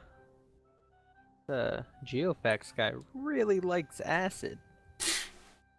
Do you continue? Yeah, but even more carefully now. Okay. You eventually make it to the other side, and there you find that there is the little pedestal with the key and the gold. What do you want to go for? Oh, the key again. Okay. When you grab the key, the gold stops disappearing off the top of the pedestal, leaving 12 gold pieces. Alright, I'll take the key and leave the gold and come right back the way that I entered. Okay. You manage to step around the side of the wall and get out of the room. Oh, much better than fighting whatever's in that other room. Agreed. Come, I'll let's go. toss Metaltear in the key. I grab it, Okay. catch it, and open the last lock. Okay. The last lock disappears. After the click, it just evaporates into nothingness, and the door moves as if to mention to you that it is now open. It like cracks a single inch forward. Okay. Okay. I push open the doors. Pushing open the doors, you see what looks like a room before a portal of some kind. And I just go, yes! There's a portal here leading into the familiar boss room that you've seen many times in previous levels. There's a pedestal over here. There's also a little escape box right here. Okay. Is my detect magic still up? It should be. It's like 10 minutes or something. Yes, so it's still running. And sure enough, there is a couple sources of magic in here. You can feel that there's definitely some unknown one coming from here. And over here, you can feel that there's a bit of illusion magic. And that's when Elena pops up on the pedestal. She goes, "Hooray!" Hooray! Yeah. Is the unknown magic coming from the portal or through the portal? Oh, it's impossible to tell. Okay. I have So my big grin goes to like a half grin. I'm getting visibly more nervous. I've picked up the dwarf. Okay, Thank you, Dudarin. probably a good idea. Well, I suppose we should keep We are. moving. if we are to die, let us continue. Okay, so you go to head on through the next door here. I let knowing Zai that go first. a boss is on the other side, and we will take a quick 5 or 10 minute break before that.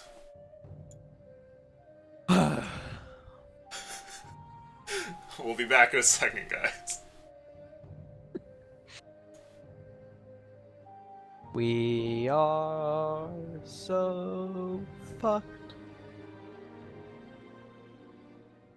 No, you have the hero Dudan. Hmm? You have the hero Dudan with you. The hero. The now accepting hero, Dudarin. I believe in him. Mm-hmm. Dudan has always been accepting. Meneltiern has no idea what he believes in anymore. I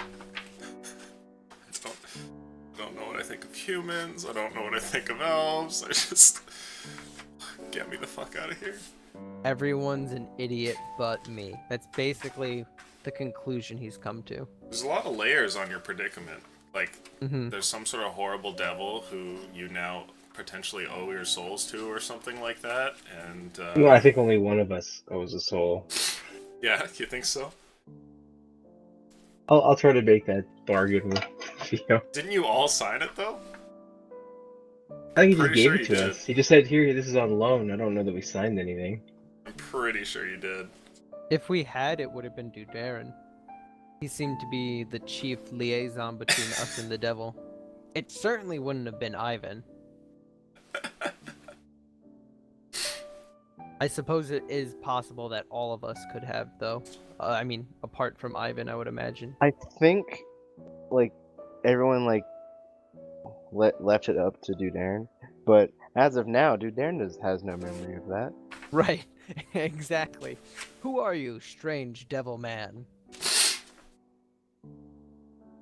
Well, since you are a fiend, I must slay you, for I'm the great hero Dudarin. That's how I imagine the encounter is going to go. Oh God. I'm gonna go get a snack and Please hope I do. don't I shall return in a minute as well. hope I don't die. Ugh. What's chat saying about us actually? First thing I want to check. Clan is trying to corrupt us A beyond little all belief. bit. Get the dead people bodies and throw in for traps. Azure's there, and Tazlin hasn't spoken in a while. Mm-hmm.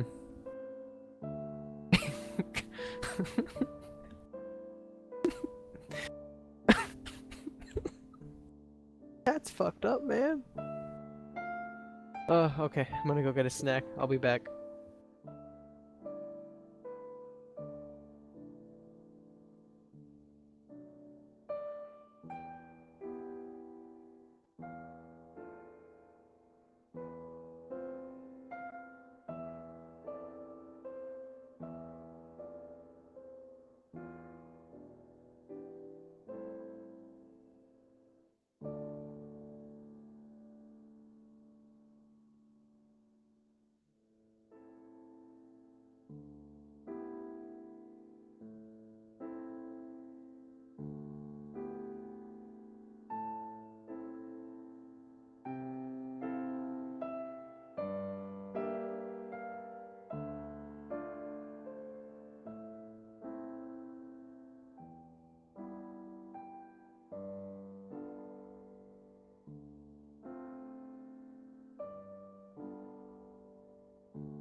I want to place bets on how horribly this boss fight's gonna go. That might go okay. But we'll be fine. We got this. As long as it goes better than the boss I'm stuck on in Bloodborne, I'll be okay.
Alright. Back. Let's see. Cat say anything fucked up while I was gone? Yeah, a Yep. little bit. Yeah, they did. They did. Yep. I got a Kenku rogue named Stab It in the face. Oh my god. I mean, I can respect it. Mhm. I've been playing a lot of evil characters lately. Mhm. So. God damn. 'Cause, of course, mine are more like evil in the grand scheme of things. Right, not like just fuck with people kind of evil. Well, okay, I am playing like a thing right now that is pretty just douchey. So a little bit like Menno Tier. A little more. A little more. Ooh, wow. I feel like that might be overbearing. And that's coming from the douchiest guy in the team. User joined your channel. Hello, gentlemen. Hello. How are you all faring? I just hope there's a puzzle box. I mean, hope dude- so too. Dude, Aaron's doing great. Hmm? Better than ever. Yeah, dude, Darren is finally better than ever. Yeah. That memory loss does that for you.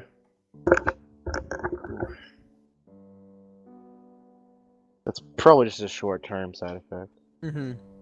Nah. Long term. Oh. I feel like when he comes out, he's just gonna be totally, just mentally fucked.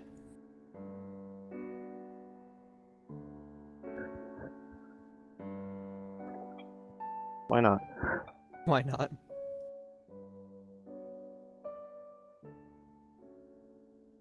Well, I'm gonna pop away because apparently my kittens need attention, so have fun. Stay alive, you know, all that good stuff. No We'll- problem. We'll definitely try. Definitely try. Mm-hmm. Alright. But like dude Darren said, no promises. Have fun. User left your channel. You know, on the bright side, I'm only carrying like 29 pounds worth of stuff. Yeah, you're very light and unencumbered right now. I wonder if that gives you any kind of like speed boost. It did for that instance. Right. What would be very helpful is having our healer right now. Ivan, wake up! He'll just show up in like the last 2 minutes of the boss fight when we're about to die. And then Save just us all. that's what I'm hoping. Come on, Relic. I believe in you. Oh, my dog decided to come say hello. Hello, dog. Caught a rat earlier today that was like half her size. God. Yeah. Now she's had a bath.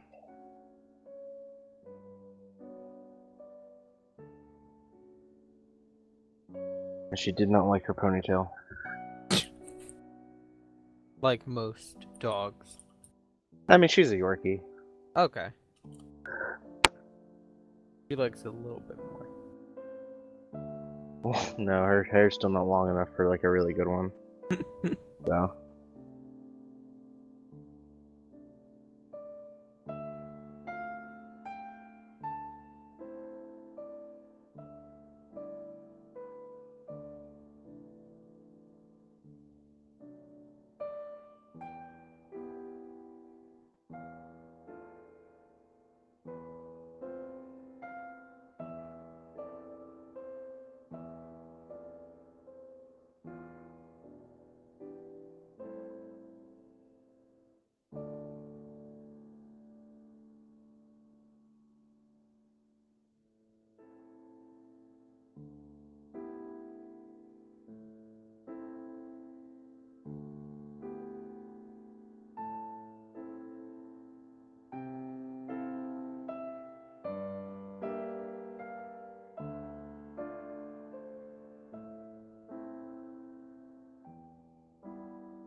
return. Welcome back. Hello. Thank you. Everybody is here and good to go. Yeah. Yeah. I think so. Good. Okay.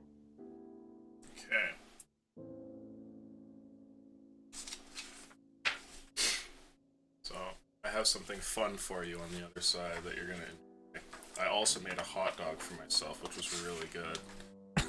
Super hungry. What kind of hot dog? Cheese dog? Like the poor man's hot dog.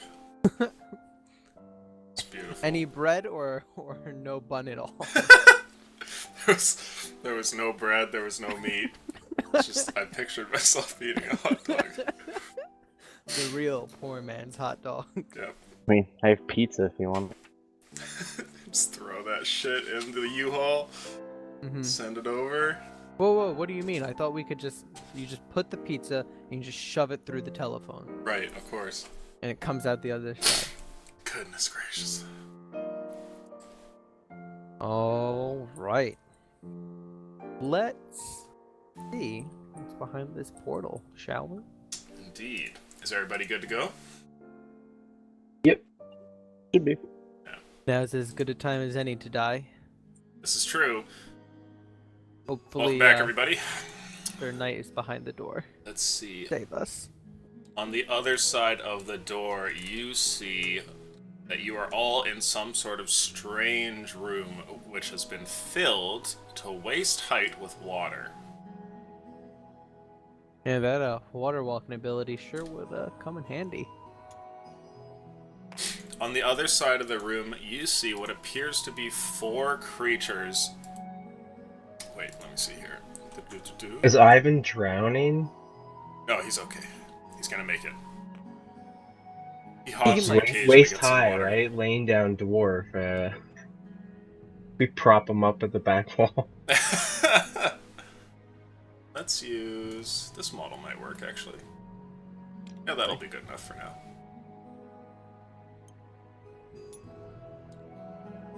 Does it lay down, though, is the real question. Oh my god, it does. Okay. We're in business.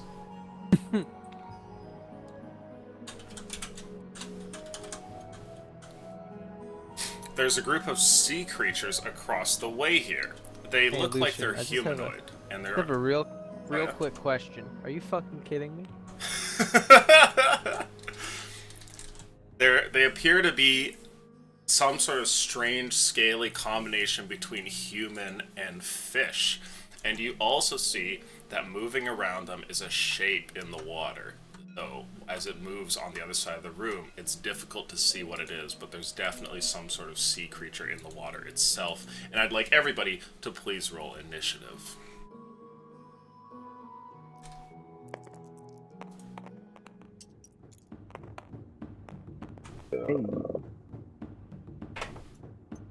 Oh wow, that was a 2. Okay, well, I'm very glad your guys are rolling so poorly for initiative. garbage initiative, yes.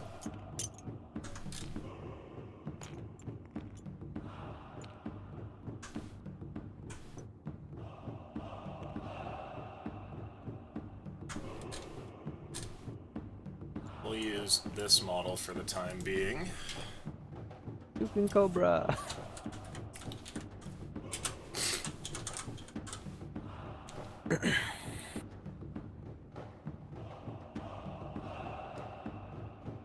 Okay. Let's see, what do we have here? Oh, alright. You're first to go there, Dudarin. What do you want to do? I heroically assess the situation. Okay. Take my shield and battle axe and run forward.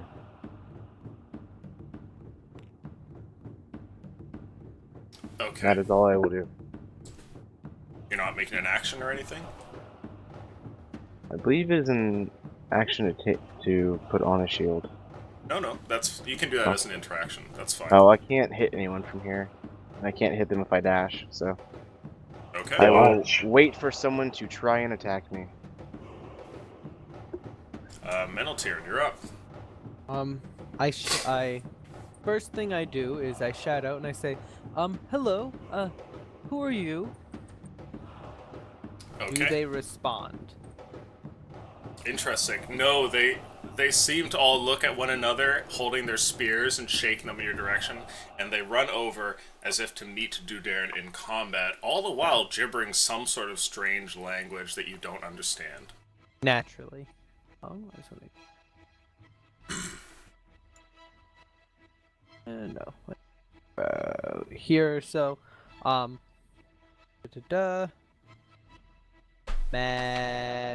magic missile? Might be magic missile. Cautious hideous laughter, an area effect, or that's a one person thing. Magic missile, level 2. Level 2 Level magic 2. missile? Level 2 magic. Okay, yeah, go Heard ahead it. and start rolling some damage. Tell me who's getting hit. Everybody is getting hit once. We'll start here and then work our way around that direction. Sure, sounds good. Okay. Number 1. 5. 5, okay. Number 2. 2. Number 3. 3. Lots of value here. Number 4. 3. 4 magic missiles! Ah! Okay, is that your turn?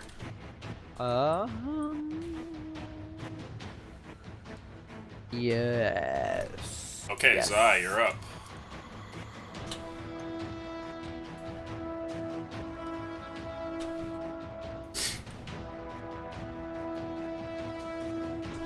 Wow, you can get to them in one move action? I don't think I want to run right up though. He's got it, dude. He's the elf monk, man. That's the mobility dream. The only other one is Tabaxi. I Fuck would it. like to move anywhere. Pretty much. Yeah, I'm gonna try to smack that guy. Please roll that attack. Holy Christ, Zai. 7. Okay, yeah, you swing out and he dodges out of the way. You know what? I'm gonna use key point and bonus action dodge. Okay, sure, yeah. Go ahead and roll his attacks, see what we get. No, bonus action dodge. Oh, bonus action dodge, sorry, I heard wrong. Yeah, I was and getting I'm all just gonna psyched there. stand there. The hot dog's affecting me. Their turn comes up, and you notice now that you're close, and Dudarin as well, as it comes towards you, that this swimming creature looks like some sort of very, very well-toothed, almost like a shark-like creature. And it swims over, its fin appearing at the top of the water as it comes in your direction and strikes you, Dudarin. The rest of these creatures, they seem to move about. 2 of them attacking you, Zai, and the other 2...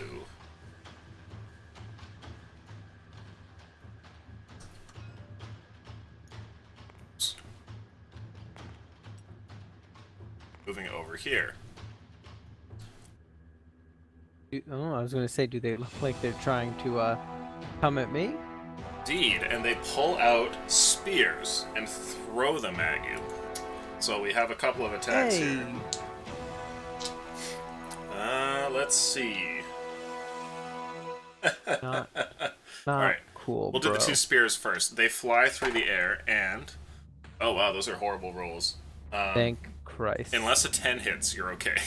No, surprisingly. Okay. Surprisingly, it doesn't. 2 away, though. 2 away. These 2 spears fly across the room and splash into the water. You hear their weird language echo out as they, like, get extremely irate that they didn't hit and pull out 2 more spears. Fuck The you creature too. over here attacks you, Dudarin. Oh, and that's a horrid miss. Okay. And 2 attacks on you, Zai, from one of the creatures, and then another 2 attacks. These are all Well... disadvantage, right? What's that? They're all at disadvantage. Oh, yes. So the first one is definitely a miss. And then does a 13 hit? Nope. Okay. It's a 5. And, wow, the dodge is pretty value. One of them might hit you with a 17. 17 will hit me, yes. Okay. So you get a single strike from one of their claws, which lashes out in your direction, and you take 2 points of damage. And with that, it is your turn, Dudarin. What do you want to do? This incredible creature under the ocean, under the water, I should say, that has leapt at you has a jaw just like filled with jagged teeth, and it swims about with incredible power and grace. When it swiftly like moves its tail after missing you, you can feel as the water like presses against you, and you know that it has a good deal of strength. But I can still see it, right? You can, and you can still strike at it too if you wanted to plunge your sword beneath the water. I will swing around the creature, Okay. not leaving melee range, and attack the thing that just threw a spear. Okay, yeah, for sure. That's a 14. That hits. Roll damage. A D8.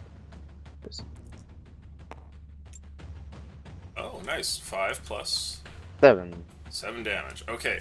You swing out with your sword, and there's a slash there, and blood drips into the water, but the creature is still alive. That will be all for me. Okay. Eneltir, you're up. Would I be able to garner how intelligent this creature is? Oh. Go ahead and roll. Do you have nature? Insight. Insight? Okay. Yeah, you could do that. It'll be a Okay. higher roll, but you never know. Yep.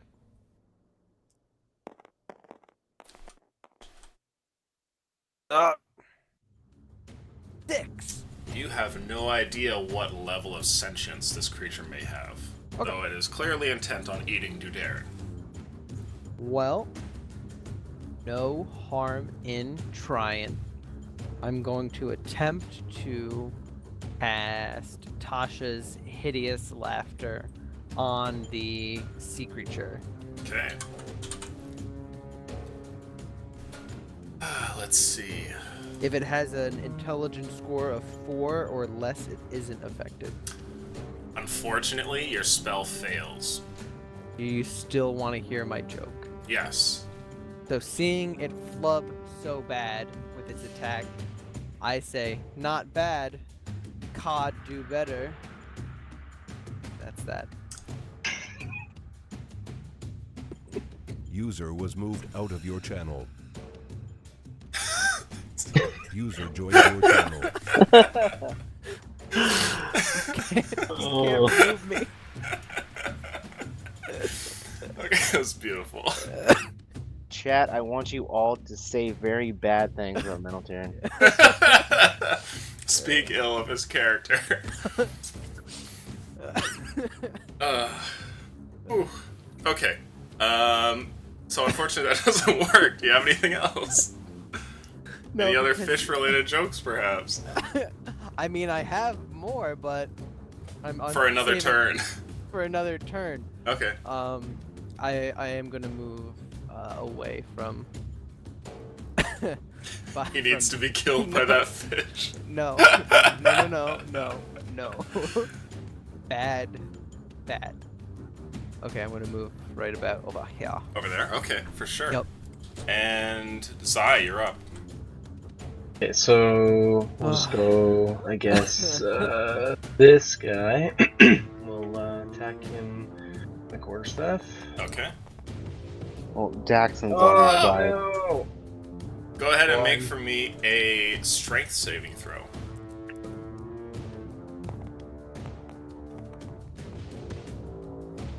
Oh, wow. Okay. You almost lose your weapon there, throwing it into the water by accident, but you manage to hold onto it, and you still have your club. Alright, well, I guess key point, I'm gonna do 2 more attacks. Okay, yeah, let's see what we get. Oh my 3. god. Yeah, okay. Oh my god. Oh my god, you are 10 slinging is trash my tonight. highest. Apparently I don't like fighting in water. Alright, well that's 3 attacks, 3 misses. Okay, is that your turn? That's I'm gonna hang my head in shame and stand there. Alright. This creature rushes up to you, Metal Tyrant, and makes a couple of attacks. This one turns to face you, Dudarin, and this sea creature over here decides to go for you. So let's start with Metal Tyrant. 2 attacks at you. The first one is a 20. I think that hits. The second is also a 20. He can make 2 Not attacks? natural. Yes, yes, he can. That's some bullshit. But okay. Most assuredly some bullshit. You take a total of 6 damage as he bites and claws at you. Not the worst. I've seen better. Interesting.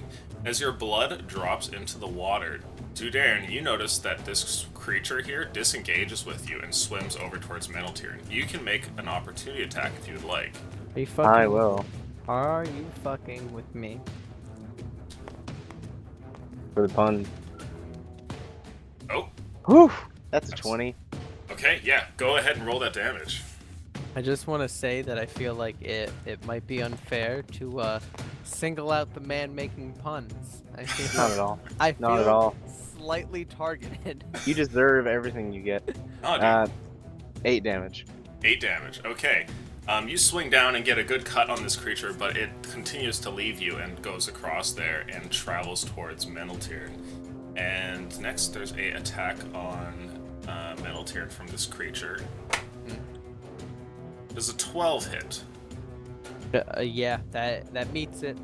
Oh wow. Okay. I need you to make from me a strength saving throw. You take 2 damage. I just want to say it's a good thing I have a -1 strength saving, bro. Let's see how this goes, guys. 10. Okay. You are bitten and grabbed at the arm by this creature, and it doesn't let go and instead pulls you underneath the water, and you are submerged there, struggling against it. Okay. You said I take 2 damage? Yes. And Okay. you are currently Um, grappled Where's my hand? in the creature's mouth. Perfect.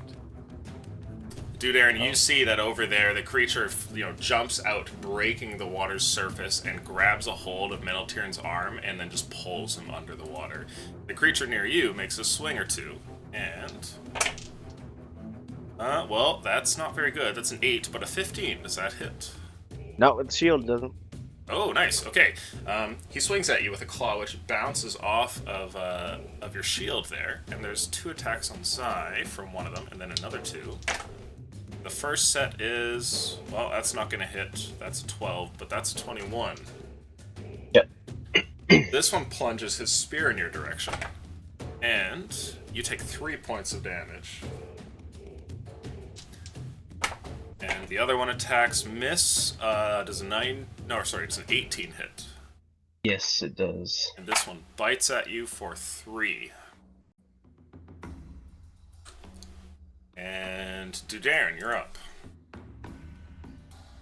Seeing that the creature has taken hold of him and put him underwater, I'm going to break away from this guy. Seeing that there's something fishy over there. How far was that? Does when Dudarin's walking up, does he go, whale, whale, whale? What do we have here? No, because a true hero does not make terrible jokes. I mean, phenomenal, I think, is the word you're looking for.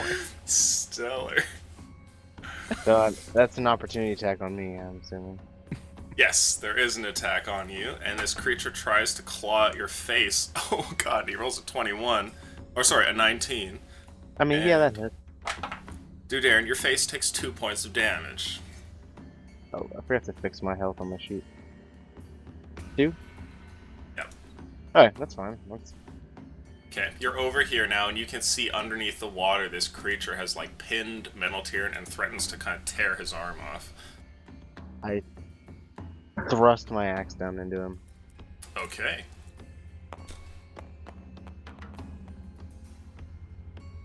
Oy. Oof. Okay.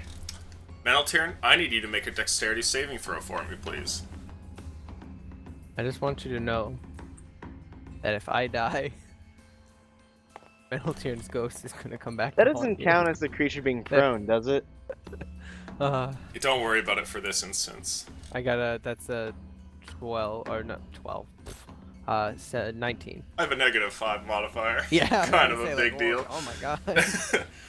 Okay, you see that Dudarin runs over and attempt to save you. His axe comes swinging down under the water there and nearly hits you, but instead kind of goes between you and this creature. Dudarin, what do you want to do?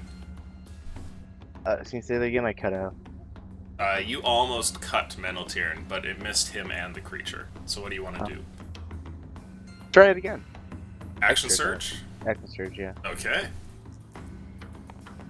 Can't do that bad. Axe plunges into the water a second time. 16? 16. Oh, that hits. Roll damage. Thank you for getting good. And the creature has taken some damage already.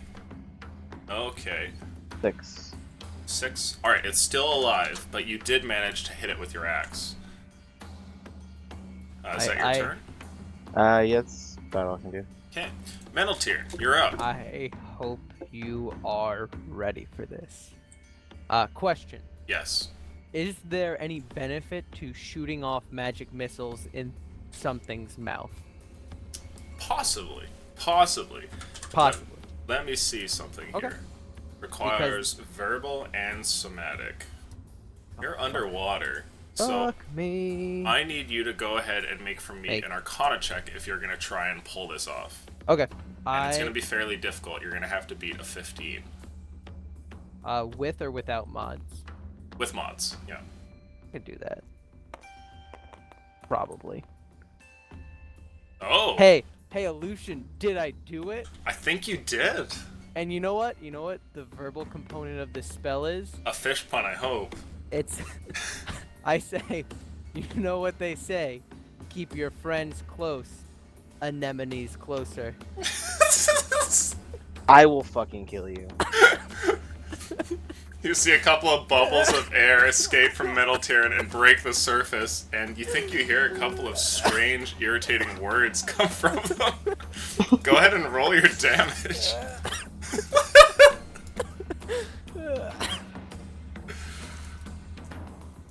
That was our 30th crit, by the way. Oh god, so 10 plus 3, 13 damage. Okay, the top of the creature's head bursts out as all of the magical force causes it to almost like explode off of it, and you see a huge gaping hole that appears behind it, kind of where its skull would meet the rest of its body, and the creature just lets go of its grip and like floats up limply to the surface. At which point I reemerge with a very Mangled large hand. grin on my face. Okay. Is that your turn? I don't want to ruin this turn, so yes, that's the end of it. Okay, Sai, you're up. Okay, what are the odds that 3 attacks are all gonna miss again? Here, first one. Oh my god. Second one. Third one. Okay, those two Oh, don't hit, I'm assuming. okay. 20 and 22. I was gonna die of laughter. It's Oh on the my same God. guy. Yeah, on the same guy. Okay.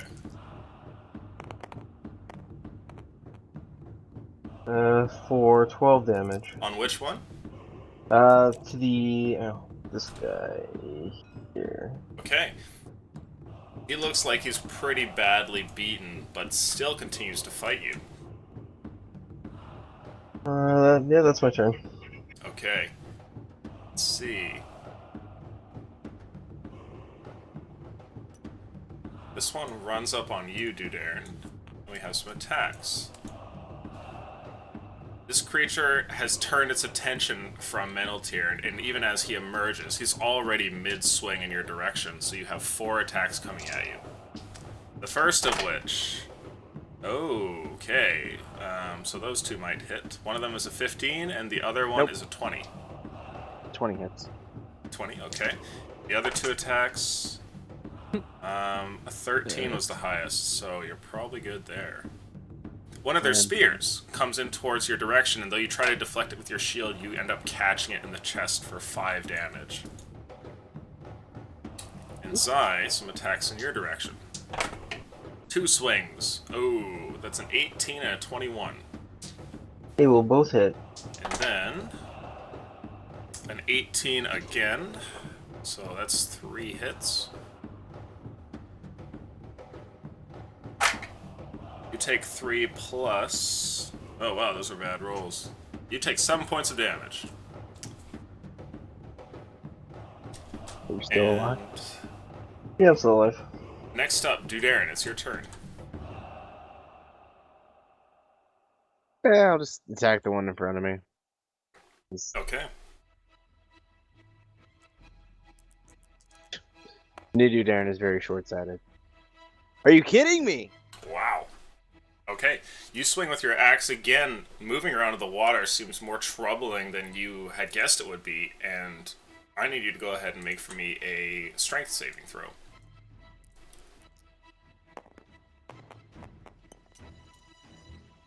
Oh, What the fuck? your axe leaves your hand. You try to hold on to it, but you just don't have the grip as you make this fumbled swing, and your axe disappears into the water over here. I'm not using a die again. I think this dungeon saps luck from people. Spend too long in here, and who knows what'll happen. Is that your turn?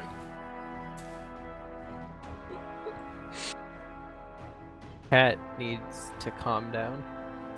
I will end you. And Oh. don't you dare steal my pun I'm about to take. I love that he's like, I'm done. Come on, guys, you're just krilling it now. I will end you. That's that's all I can do. I have That's to the go turn? get my axe. Yeah. Metal Tyrion, you're up. Okay, before he can take my pun from me, I would like to take my... Oh wait, no, I don't have my dagger, so I can't stab him. But I will whack him on the head. The guy... How much damage does this guy have, actually? It's got a couple hits on him, I think. Got a Let couple. me see. It's me.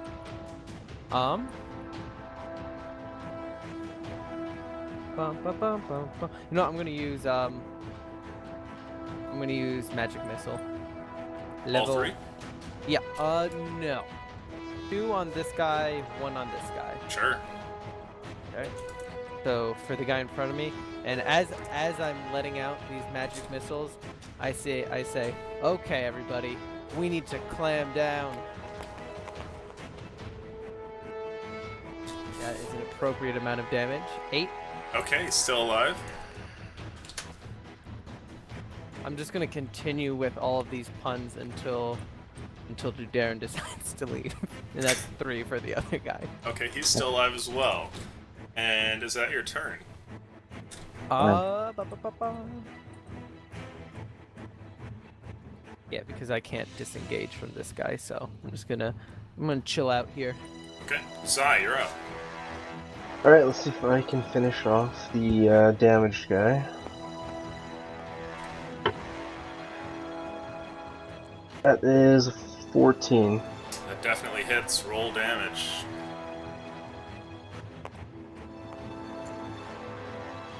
For 6 damage. Okay.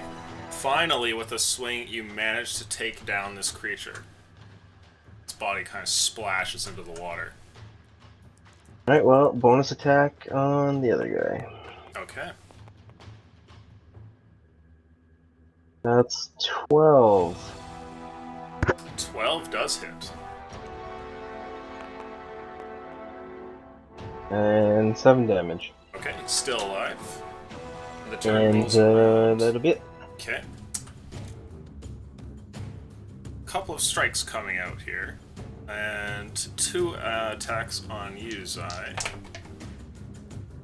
Okay. Does a 15 or 16 hit? The 16 doesn't meet me. You are stabbed for 3 damage with a spear. One attack on Meneltyrn for 19. Meneltyrn, That definitely probably hits. Okay. 3 damage as you are stabbed as well. Okay. Still with us. And those are both misses, as this creature tries to claw you to death, Dudarin. It's your turn. What do you want to do? First of all, I'm gonna make a mental note to ban all puns on my streams. I don't know if Second that of all- works like that. God, I have to take disengage, Sometimes people just can't kelp it. and I'm gonna go retrieve my axe, Okay, you have your axe back. and then I'll, wielding it, I will run back the rest of the way. Okay. Metal Tier, you're up. Okie dokie. I would like to smack this guy with my staff. Okay.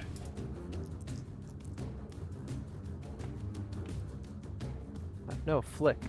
There we go. Better. Oh! There you go. Okay. That's 18. Please roll damage. What is the damage of a quarterstaff? Which has been The broken. D8 if it's 2 heads. Oh, right, it's been broken. Yes, a D6, please. Motherfucker. Give me a I second. assume it does more because it's pointy now. What do I add to that? Your your strength modifier. 2. 2 damage. Start healing them.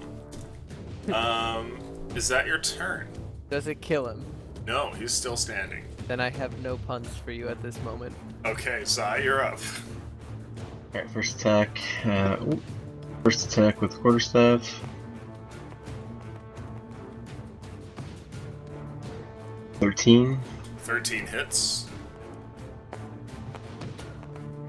Or 7 damage. Okay. Still up, I will do my bonus attack.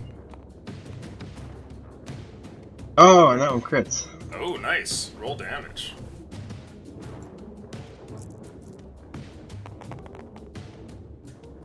Ooh.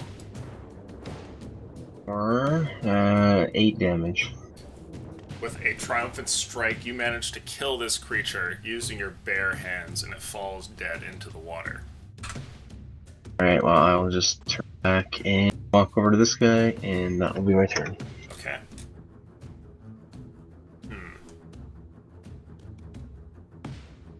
He breaks away from you, taking an opportunity attack to run over here. And the two of them turn towards Dudarin and attack him. You can Well, make I an missed the opportunity. That's a 9. A 9. Okay, that misses. 2 attacks from one of them. That's a 13 and a 17. 17 hits. Okay. And a 19, so that'll hit as well. So 2 strikes managed to land. Dudarin, you're struck for 9 points of damage.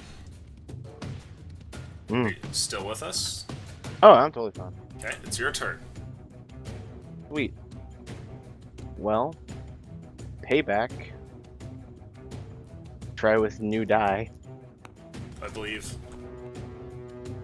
There you go. That's a 19. that'll hit. Okay, lag.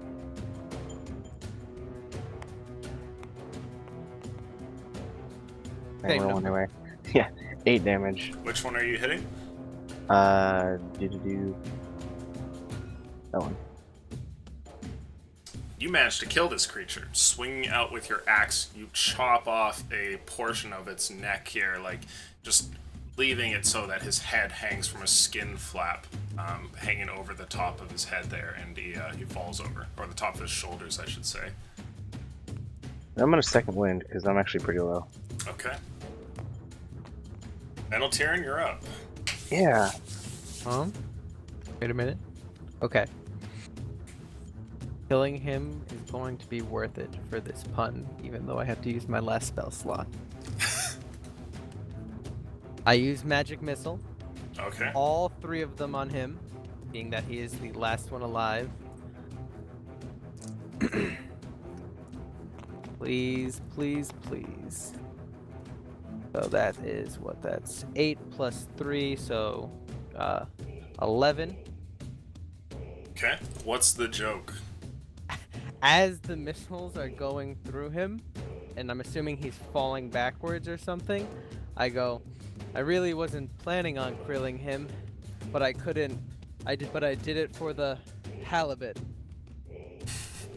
I raise my axe. No. You hold out your hand, and magical darts fly forth from your palm. One strike lands, and the creature begins to stagger back, and you tell your horrid joke. And by the time that you finish it, a third and final dart hits the creature, and it falls to the ground dead. You are no longer in combat. Congratulations.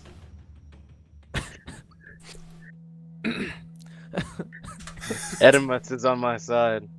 No. Put him down. Use the axe. He needs it. Save the dungeon. Where's the chest? Oh, is that what you say? Yeah, I say that out loud. I say, where's the chest? Oh, okay. Almost as if prompting the room to change, you hear something. It's like stone sliding on stone, a subdued noise from behind the wall, and then the water level begins to drop. As the water level drops, so too does a pedestal raise over in the corner of the room. And on the other side, you see, atop it, Elena, who looks over and goes, "Yay, you did it!" Yeah! With hardly a challenge. I run to the chest, Okay. like full sprint. So you run over towards Elena, and she says, "Here's your reward." And you see a chest is kind of brought up from underneath the floor. Some panels move out of the way to reveal it, and it's propped up there, and then the panels close. I am going to say table talk. Anytime that you finish a level of the dungeon, I will roll a d20, and if you get a 20, that puzzle box is what's in it. Okay? Table talk. You guys have no idea what's going to happen here, but yeah. I put my hands on the chest and pause for a minute, and open it. Okay. I'm gonna get my Right. my DMG here just in case we get to give you a sweet single ammunition. No? No single quiver with one bolt in it. Alright, here we go. Bullshit. Here we go. That's a 7. Okay. Fuck. Inside, you find... How long are you gonna keep us in here, you bastard? I don't know, how lucky are you guys? Not lucky anymore. 7's not very lucky.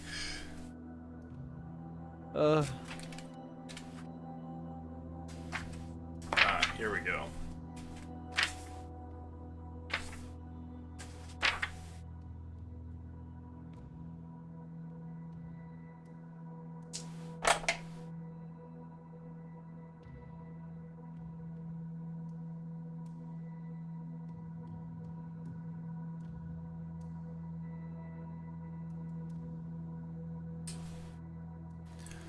You find a small potion inside of the chest.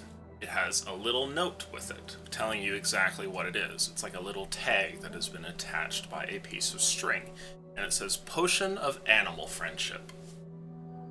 I just go... Why? Why, Elena? She says, "Why what?" Why can't we get anything useful? He says, "I don't choose what comes out of the dungeon." I know. Oh, you're sad. Very. Well, I just don't be want sad. to leave. Being sad sucks. It'll be alright. We can find a nice animal companion. I'm sure. I've always wanted a dog. Team awkwardly looks at one another.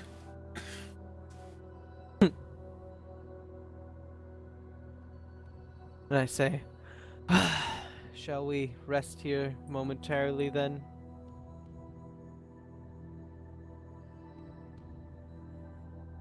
Yes, That is I what you suppose need. a short rest if we must. Perhaps a longer rest, perhaps a little bit.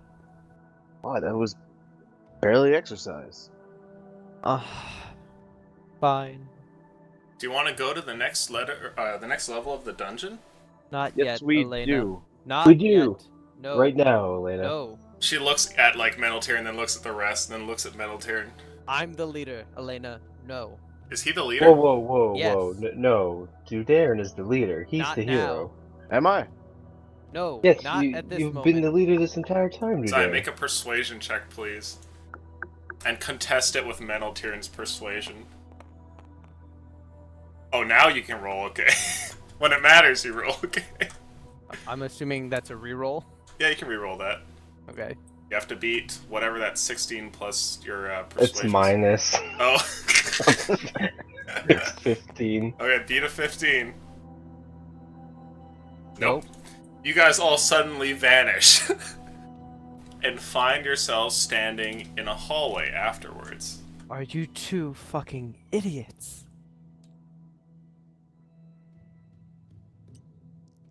Well, there's only one way out, and that's to complete levels, is it not? But we can't continue until we're ready.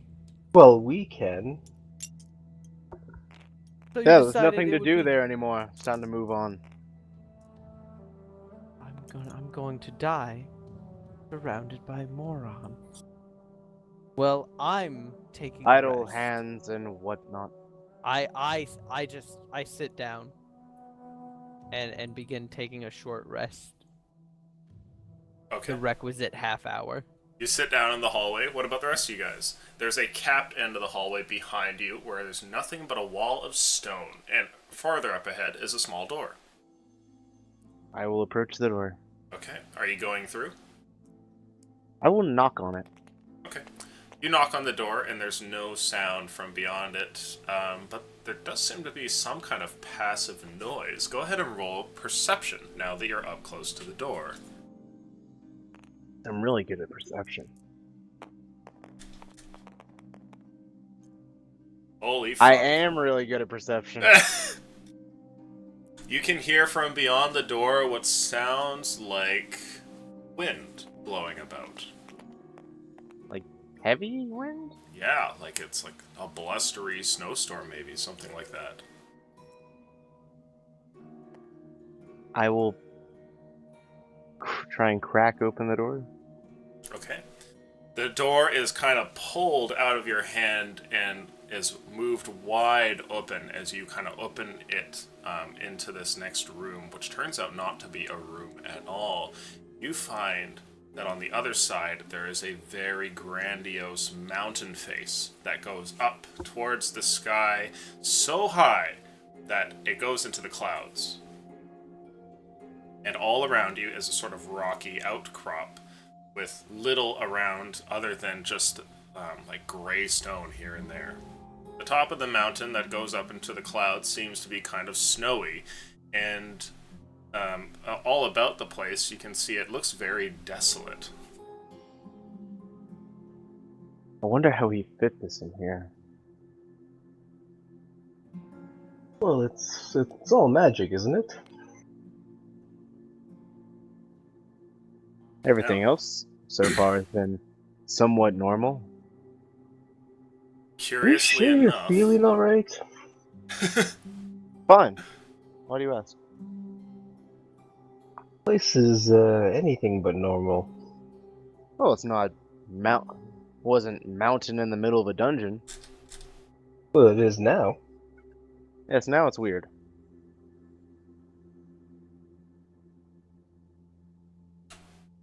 Mithrin Boar is, or not? Oof, wrong character. Meneltyrn is just looking over at them, just kind of like shocked at their stupidity. Well, I hope you all brought your hiking boots. I don't own any. That's a shame. You'll have to carry the dwarf. The Ah. mountain seems to go up into the clouds, though you note that it's not really all that large. And though it gives it that appearance at first, you can see that the the clouds are much closer to you than you would expect. And it's almost like an incredible mountain scene has been recreated in front of you, but in a miniature version. But there is still hundreds of feet to the mountainside before it goes up into the clouds. Well, I will walk back and pick up the dwarf. Okay. Yeah, he comes with you. Are there Oh. any headless knights wandering around this desolate landscape? Make a perception check for me. Let's find. No, god damn it. There. No. You squint your eyes and look around, hoping to see if Sir Knight might be about, and unfortunately you find nothing. I continue with my short rest. Okay. How about the rest of you?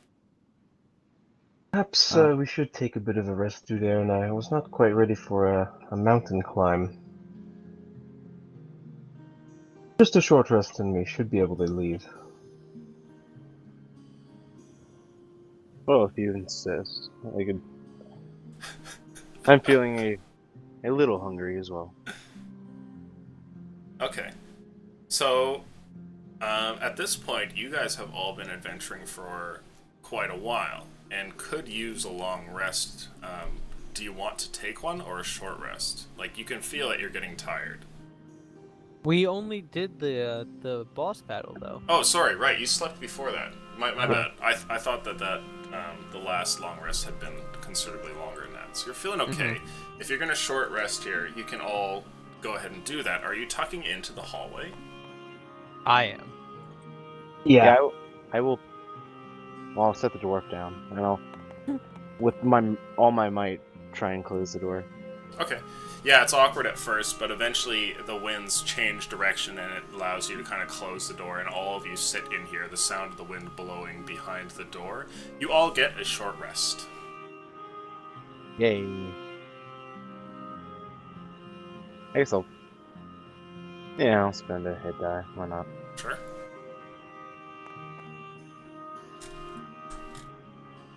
Takes me to max. Okay. What do you folks wish to do? I will pick up the dwarf again. Well, Onward. I suppose so. Yes, let's continue forward. This mountain brings. I'm just gonna put Ivan over here. Alright.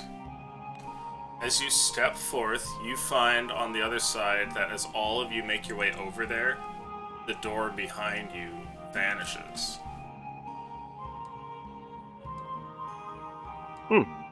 That might not be good. That will be fun. What did you expect to happen? I expect much of anything with this place anymore.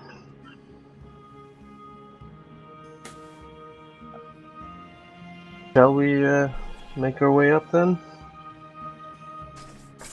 Whoop, and I'll Well, start heading off, It doesn't walking appear towards like the we have mountain. much of a choice. Okay. It doesn't take long, more than a few minutes, before you're at the base of this mountain, and you can see a pretty jagged vertical ascent here is laid out before you. Any of you have rope? I have No. 10 feet of it. Well, ideally, I'd like to tie the dwarf to me, otherwise the climb is going to be very up. Or well, I'll hand you the 10 feet of rope that I have left over. Okay. So you hand what bit of rope you have, and you're going to try and fasten Ivan to your body there? Yeah. Okay, you'll be moving pretty slow, at about half speed, but it's doable, and you're an incredibly strong character, so you'll be able to pull this off.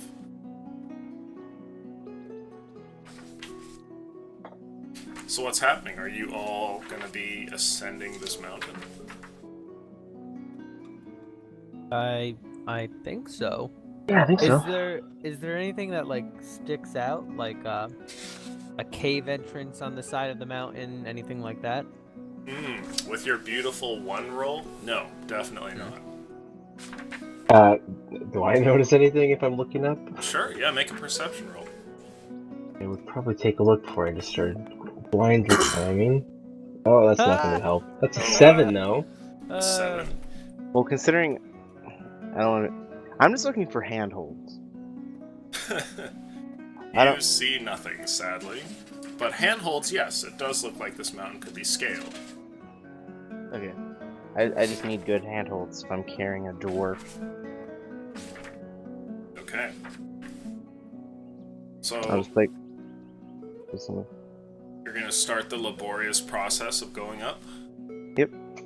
Does anybody have any climbing equipment whatsoever? I have 10 pigeons. Okay. Anybody else? I have a dwarf. Okay. I very obviously do not have anything. Okay.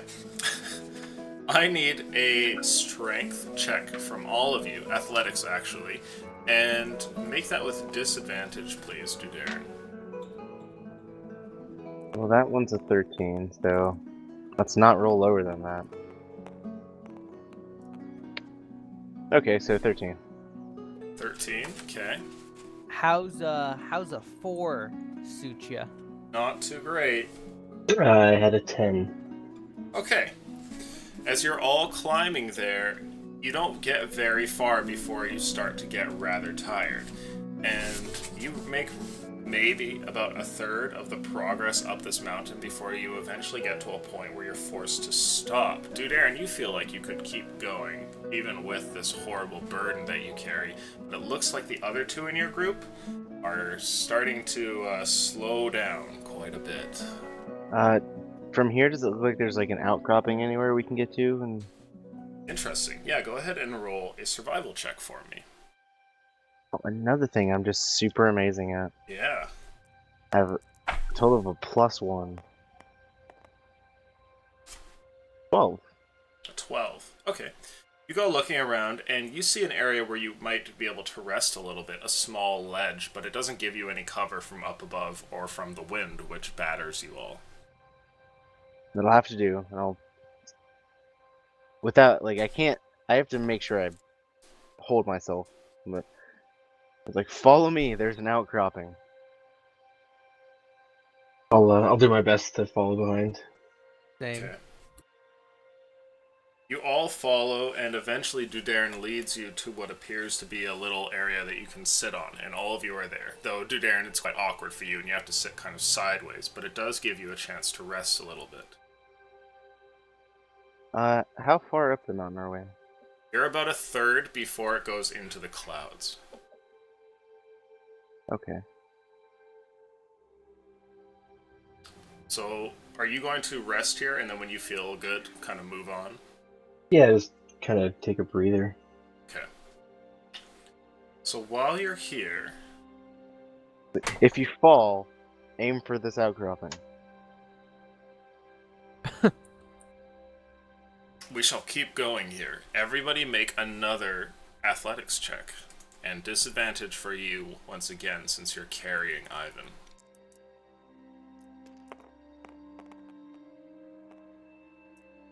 Oh shit, it's even worse. 7. Uh-oh. 7. 13 again.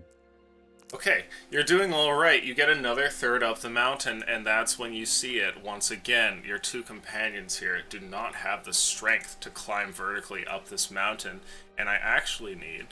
Let's see here. Zai, can you make for me a strength saving throw, please?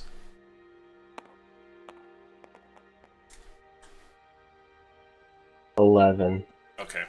The piton that you're using to kind of hold fast to the area here slips from your grasp, and you go to grab onto a side of the mountain here as it tumbles and falls, clanging down the mountain face. Go ahead and make for me a dexterity saving throw.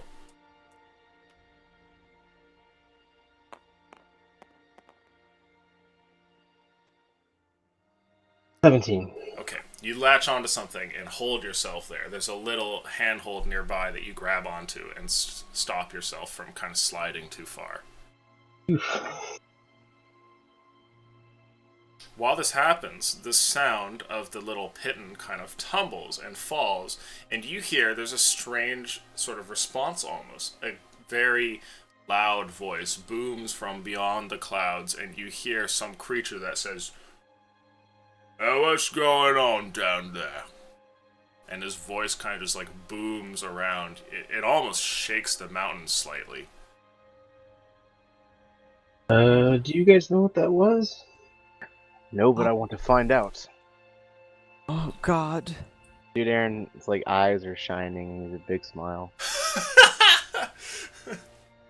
Okay. At this point, you feel like you can't go any further. Dude, Aaron, you're good to go, but the other two, you're gonna need another rest here. Mm-hmm. Is there another outcropping? Survival check, please.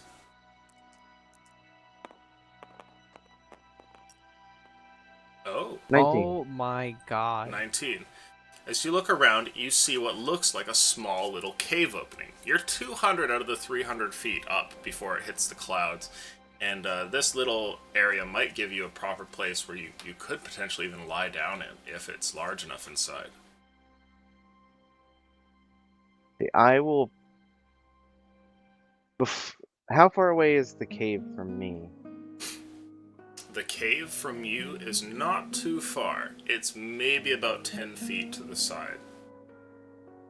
I'm gonna make my way over that and check it before I say anything about it. Sure, okay. As you kind of scramble your way over there and peer inside, you notice something. The cave does open up for a pretty good way, but there's a fire burning at the end of it, and you think that you see a glint of metal over in the cave. What the fuck is wrong with chat? I want to know. I don't They're want wishing to horrible know. things on your body, I think. Well, Yetis don't wear metal armor, so... I will make my way into the mouth of the cave. Okay. As And you step then- inside, you hear a familiar voice, and someone calls out and says, "Who goes there?" It's definitely the voice of Sir Knight. I will say down the cave and say, "Just a moment," and I'll lean back out and yell to Zai and Mentaltier and say, "Found a cave with a person in it." I presume we can make it there fairly quickly. Sure, yeah. You guys start to shuffle over, and before you let yourselves get too tired, you manage to get to the mouth of the cave and crawl in here with Dude Aaron as well. Sir Knight. You can see Knight, at the it's end so of the good to hall, see you. there's this man made of just a very well put together suit of plate armor, seated on what looks like a little rock here, and he has a fire burning in front of him. He also has a backpack that he is wearing as well, or sorry, that he has sort of laid down on the ground at his camp here. And the backpack is very substantial. You've been carrying a dwarf, Dude Aaron, but this looks like roughly about the same in just gear. And he looks over and he says, "Oh, what have we here?"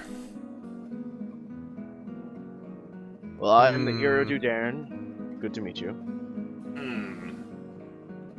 Does he have a necklace on him? He doesn't seem to remember who you are, and he says, "I've never heard of this Dude Aaron." And as you look over, no, he does not have the necklace. Mm-hmm. And he steps forward and he says, "My name is Sir Knight, and this is my most recent abode, I guess we could say. What lies at the top of this mountain? I've heard there's a terrible legend of the Cyclops One-Eye who calls the top of the mountain his home." Hmm. Sounds exciting. Yes, very much so. I plan to go up there, and it's said that Cyclops guards some treasures near the top of the mountain. I have no quarrel with him, but I was hoping to get at some of these treasures. Perhaps you could help us. I wish I could, but sadly, well, and you see he points over at his leg, and then he looks back to you and he says, I'm not going to be going anywhere. Well, what's wrong with your there's leg? nothing wrong with his leg, visibly, I'm assuming. No. No. Great. There- right. He says, I had a bit of a fall on the way up. Uh-huh. Might have packed a little bit too much in the old travel case here, and I fear that I might have to turn back around. Good Sir Knight, may I ask you a couple questions? Of course, I'm not going anywhere right now. And if you want, you're more than welcome to buy some of my wares. Could stand to lighten up my pack a little bit. If you're interested. You have any climbing gear? I have plenty. They will need it. Sir Knight, do you have a family, a wife? He says, nope. Always been a lone man, kept to the road all my life. Aha. All right. Do you mind if I come look at your leg? Of course. Are you a man of medicine? Somewhat. I dabble. You see he kind of extends his leg over towards you, and as he does, it looks perfectly fine, but he goes, oh. He kind of like drags it over in your direction. If does it hurt? I'm sorry, somebody went up the stairs. Say it again? Oh, no problem. If I take his leg in my hands and kind of just like move it in a couple different directions, lightly, not like abruptly, and then just kind of ask him, does this hurt? And does it? When you kind of move it a bit, he goes, oh, yep, that's it. Okay, I say, okay, hold on. And I cast, let's see here. I cast Minor Illusion. And I would like to feign, like, some healing magic. Oh, okay. Make for me a deception check, please. The love of Christ. Just work. Okay, that's I think that's +2. 16, but I'm gonna double check for you. Yep. Okay, you successfully managed to make this illusion look very convincing, and I'd like you to go ahead and roll Persuasion with advantage to convince him that you've just healed his leg. Right. First one. Second one. Not great. Also not great. This is a 2. Persuasion? Not 2. 10. 10. +2. He says, oh, my god, good man, I feel much better, though it still seems it's a bit damaged. I don't know how far it'll take me, but I thank you for whatever magic that was. Just try to stand. I just want to see how well it's taken, the magic. Yeah, he stands up, and as he stands there, you see he holds himself with a bit of a limp, and he says, oh, this is much better, though I don't feel quite up to climbing. Right, now, can I garner, like, I guess, how Geofax essentially programmed this kind of, the sentience that he embodied him with? Like, obviously he's not actually injured, but like, for what reason does he think he is and feel he is? Oh, interesting. I will have to leave that up to your own imagination. Yeah, exactly. Whatever mental tier might think is going on here. Okay. I just go, huh, fascinating. Program. Sir Knight is completely real. Uh-huh. May I see your wares tonight? And as I'm like setting down the dwarf. He says, of Perhaps- course, and your friend perhaps has you could- healed me. The least I can give you is some discount. Let's see, what are we looking for exactly? I've got some food in here, I've got some Food? climbing gear. Yes, food. Rations. How much? well, I wasn't gonna come out here and just not eat anything. And you see he kind of pats his belly, like just his breastplate. And he says, the rations, a gold piece each. A gold piece? Yes. That's highway robbery. He says, that's a steal. What are you talking about? I'm giving you a great discount. By my I'll count, we take have 5, Sir Knight. What on earth? He hands you is wrong 5 with you? rations, and you can see from in his bag that you're kind of just scratching the surface of how many he has. They will definitely need the climbing gear. I will not accept 1 gold per ration for the services I just provided. So he does this trade with Zai, and then he looks over at you and he says, you're a very peculiar priest. Hmm. 6 silver, no more. Dude, chat, you're pretty intense. God. Damn it. The moral compass of Monday's group is getting out of hand. Okay. So, looking at the rest of it, he informs you that, well, see these pittons here, you can have them for a gold piece as well. And I have some rope, 50 feet of it for 10 gold if you'd like.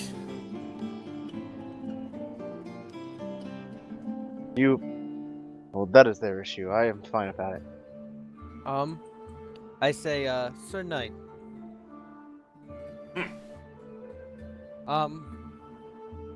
Perchance would you, let me see the face of the man I saved?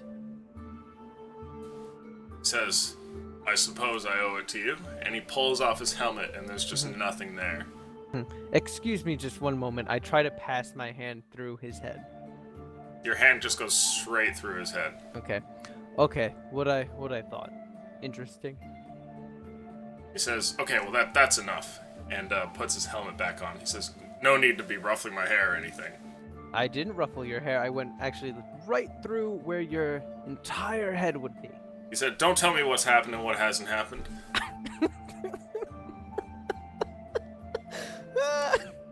Adventurers these days. When I was young, you wouldn't see anything like this on the road.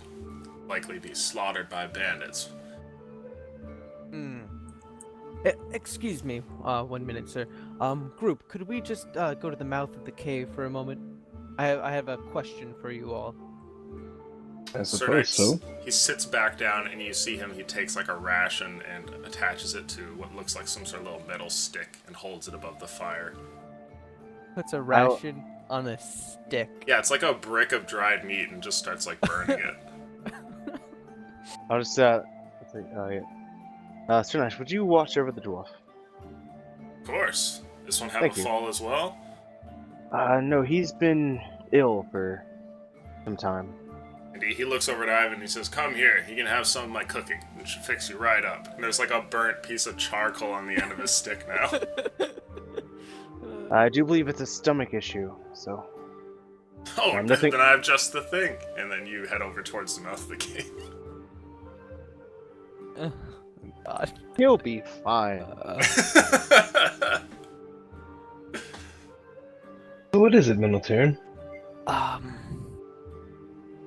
We have to keep him alive. Chat, no!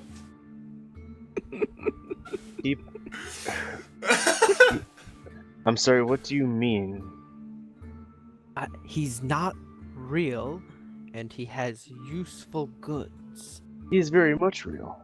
No, he isn't. But he is. He's right there. I could see him. But he has false he's just an apparition of this dungeon. That makes him no less real. Sir Knight has Yes, done it us no does. wrong.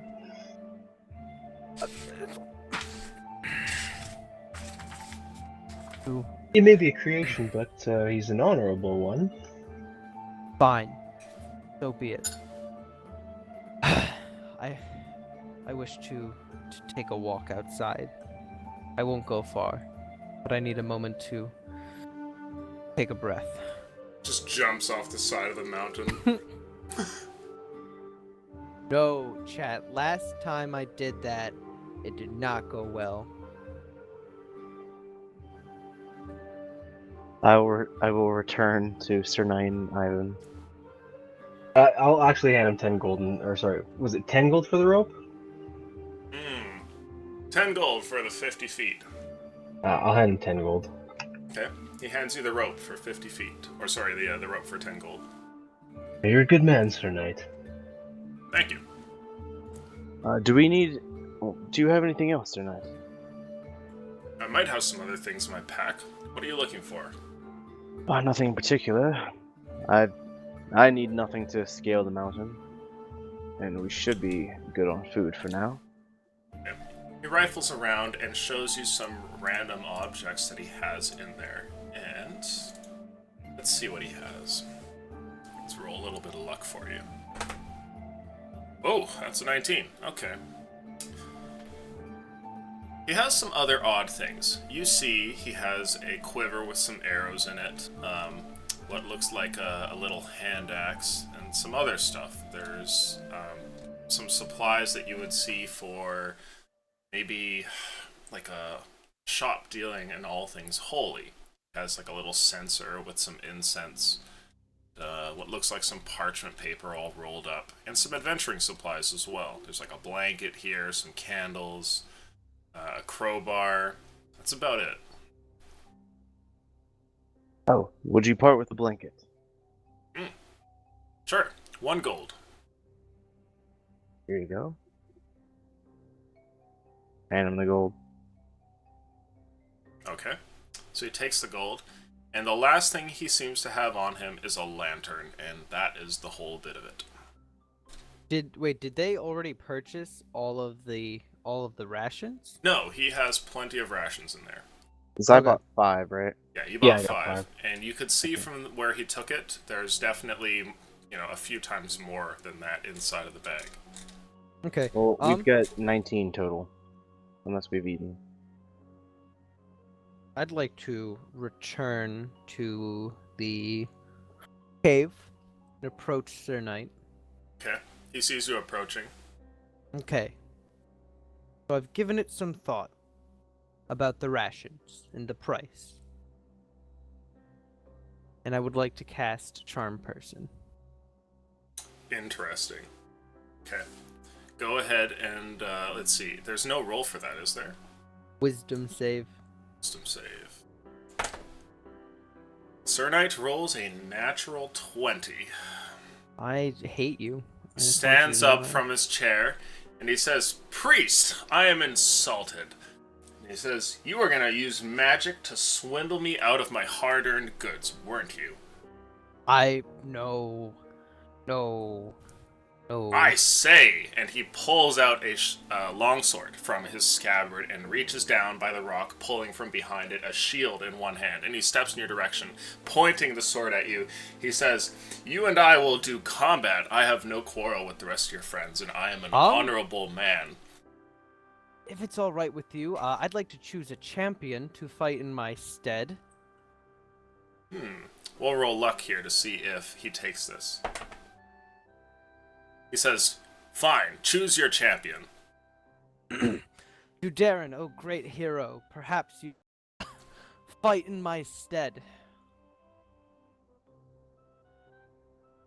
If this man was attacking you for no good reason, I would.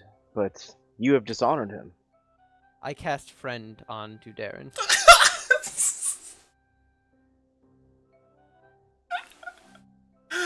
Let me see. Let me read friend real quick.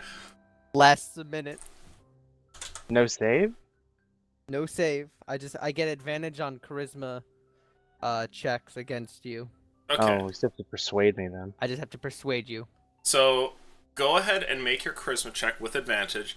And Dudarin, I'm gonna have you roll a straight wisdom check to combat it. With no Oh, advantage yay. or disadvantage. Yay, I don't even minus 1 to that. Oh, that was almost a 20.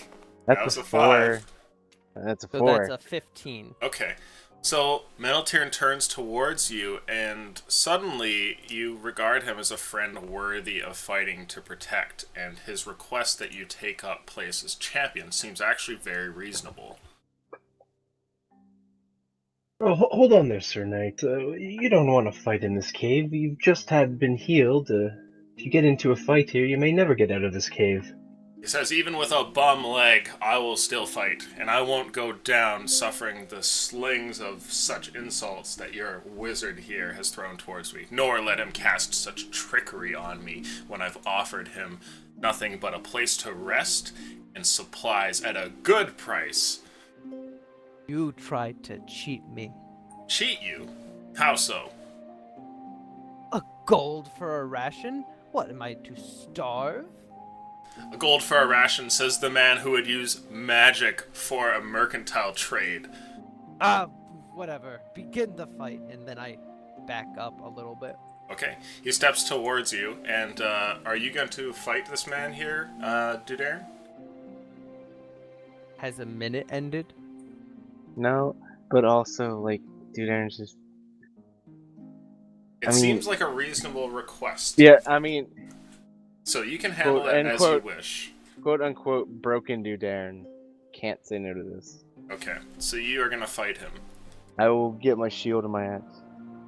This is going to be horrible when everything wears off. Let's draw the little cave here. Chat got very, very excited. Chat says, praise the sun, Sir Knight. Ugh.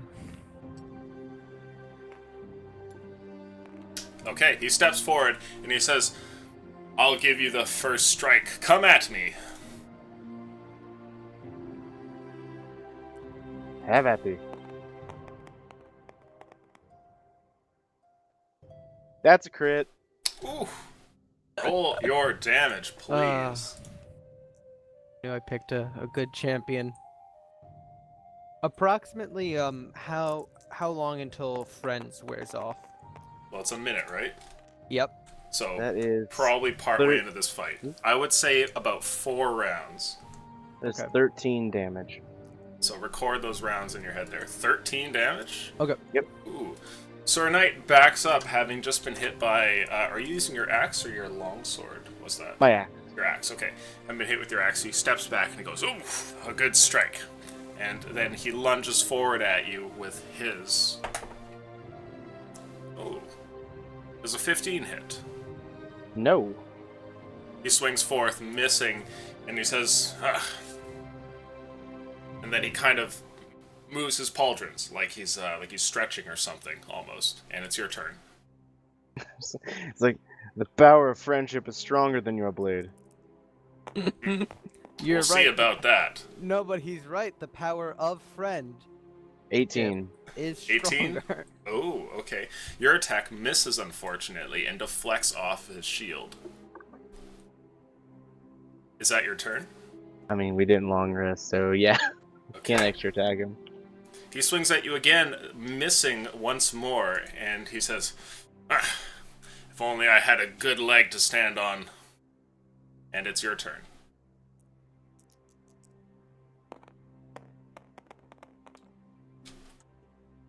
Oh my god. Ugh. I'm. I didn't say it Just before I overjoyed. swung, so I won't. Wait, are we already in round 3? No, No, it's this round is 2. Okay, 2. That I thought I is might have missed one. a paltry 10. Okay. You swing forth and deal another good blow, and you see Sir Knight. He staggers back and he says, ugh. If I am to die honorably here, then I choose death. And he lunges forward to strike at you. And does a 20 hit? Oh. Yes. Okay. You take 6 points of damage, Dudarin. And it is your turn. Action Now we're Surge in round 3. comes back on a short rest. Nope, once a day. Sure about that? I believe it says once a day. That'd be way too OP if you'd use it at every short rest. Once you use this feature, you must finish a short or long rest before you can use it again. Action surge? Yep. Oh, dang. Page Okay. 72. Well, I put that in wrong. Okay, I'll deal with that in a minute. Yeah, Oh, you're kidding that's my me, third crit. right? 3 crits in a row. Roll that damage. hmm After he does this, by the way, I'd like to cast invisibility on myself and duck out of the cave. That is 12 damage. Okay. Your next strike hits, and you see that the armor, this breastplate that your axe strike crumples inwards, and Sir Knight falls down to his knees, dropping his sword and his shield. He says, "Ah, you've bested me. This is the end of Sir Knight." And he rolls over, Only and for a he bit. crumples up all of his body parts there, just kind of like mashing together as metal just makes itself into a ball, including the shield, which like moves over, and so too does the sword. And then the ball starts to compress until boop, there's nothing there. hmm At this point, Oh no, Friends poor wears off, Sinead. and you know that you have been I- magically manipulated by I Mental Tear. immediately- I cast invisibility. I immediately turn to Mental Tyrann. Yeah, and he's not there. Boop, boop, boop. I'm looking exactly where he was, at least. Cause Okay, Mental Tear, please make for me a stealth check. And Do I a get perception advantage? roll from you, Darren. Do I get advantage on the stealth? No, you do not. No advantage on stealth for No advantage on stealth. motherfucker. Actually, Damn, so close. no, there's very heavy wind blowing out. I was gonna do it by sound, but that would be hampered as well. So yeah, you have advantage. Okay. Epic I would take is plate armor, except it kind of goes away. I rolled a Wow, I that's rolled a a 20. 7. I rolled a natural 20. Is that good? So as you look around, not only is Mental Tear nowhere to be found, but you can't see any tracks or trace of where he might have gone.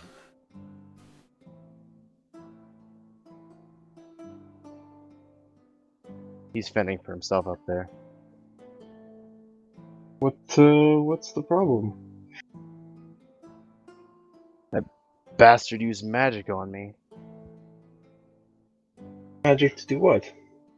Make me attack Sir Knight. Oh no, not Sir Knight. What did you do that to him? Literally the worst. He's like, just recently died. Oh no, not Sir Knight! Ugh. So many rations. See where he went. Is his bag gone? No, No. his bag is still over there. Oh wait, whose bag?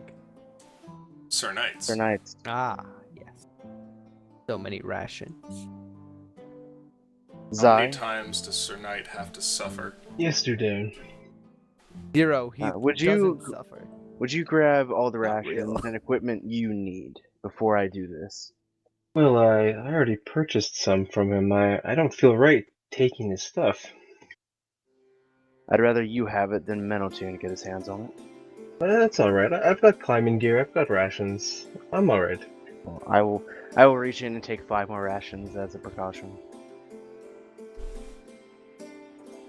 And I will take his bag, lug it, and throw it off the cliff. How heavy is it, by the way? You're throwing his backpack off the cliff? Mm-hmm. Okay. I'm like I do dragging ha- it, dragging have it a to the edge question. and just chucking.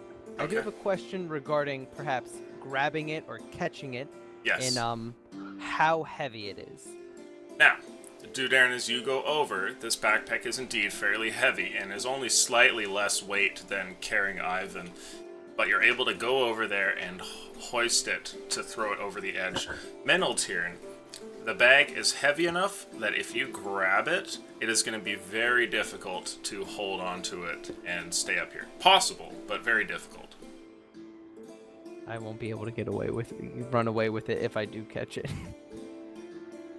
So there will be a dex save to catch the bag, and then a strength save to hold onto it while not falling off the No. mountain, basically. No, Table talk. no. Mental Tyrion would realize that even if he were able to catch and hold on to the bag, that he wouldn't be able to run away with it. Okay. So you step over towards the edge here, and Mental Tyrion, you get to see in full view from your little side area here, as off the edge of the way here, the backpack is tossed, and it goes flying down the mountain and just like whoosh, like clatters against the side and continues rolling as it falls apart into debris and eventually comes to a rest hundreds of feet down. That is diabolical. I know. Uh. I know you're here somewhere. You're not reaping any benefit from that. Mm-hmm. And I walk back into the cave. How difficult would it be? Now, would anything be recoverable from that? Looking down, you can see that perhaps some items might have survived. Things that are fully metal may have lived, or things that are like really soft that can't break, you know, those might have survived. But it was a bad fall. Rations? Oh, possibly. It only about 100 feet down? Yeah, you guys are in between like 100 and 150 feet up the mountain right now. Or no, sorry, you're 2/3 of the way, which was 200 feet. So, wait, how is it? 200 feet away or like 100 feet away? It's 200 feet down. Okay. Pretty bad fall. Also, chat, just so you know, you can't cast friends on a hostile creature. So I wouldn't be able to friends him again anyway. Mental Tyrion is going to be disappointed, but just stay on the outside here. If it's that far down, it's not going to be worth the risk of climbing down to climb back up. With my newfound climbing gear and like the bit of a break here, would I have enough like stamina to start climbing again? Mm-hmm. I'm gonna take the time, still very angry. I'm gonna like put a blanket over Ivan, then I'm gonna tie him back onto me Okay. and get ready to start climbing again. All right. So you two are going to start climbing, and Mental Tyrion, what are you going to do? Follow behind about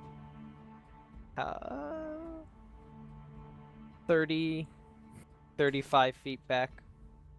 Okay. So, you start to climb, and your invisibility lasts an hour, right? Correct. Okay. I'd like everybody to please make that athletics roll. It's not going to be as hard for you, Zai, since you now have your climbing gear.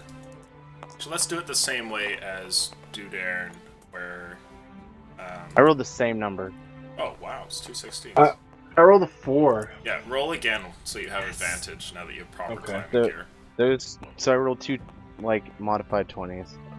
Ow. 18. Oh, okay, 16. Okay. All of you start to ascend with a pretty good degree of speed and also manage to keep up your stamina so you can keep going. You get to the point where you can make your way up towards the clouds. And as you start to go past them, you see up towards the top what looks like some sort of temple mount another 200 feet away.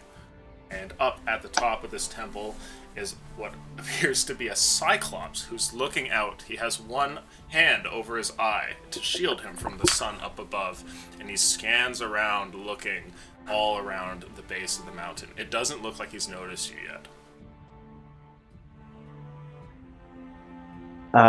Is there anywhere to like hide? Ah, perception, please. —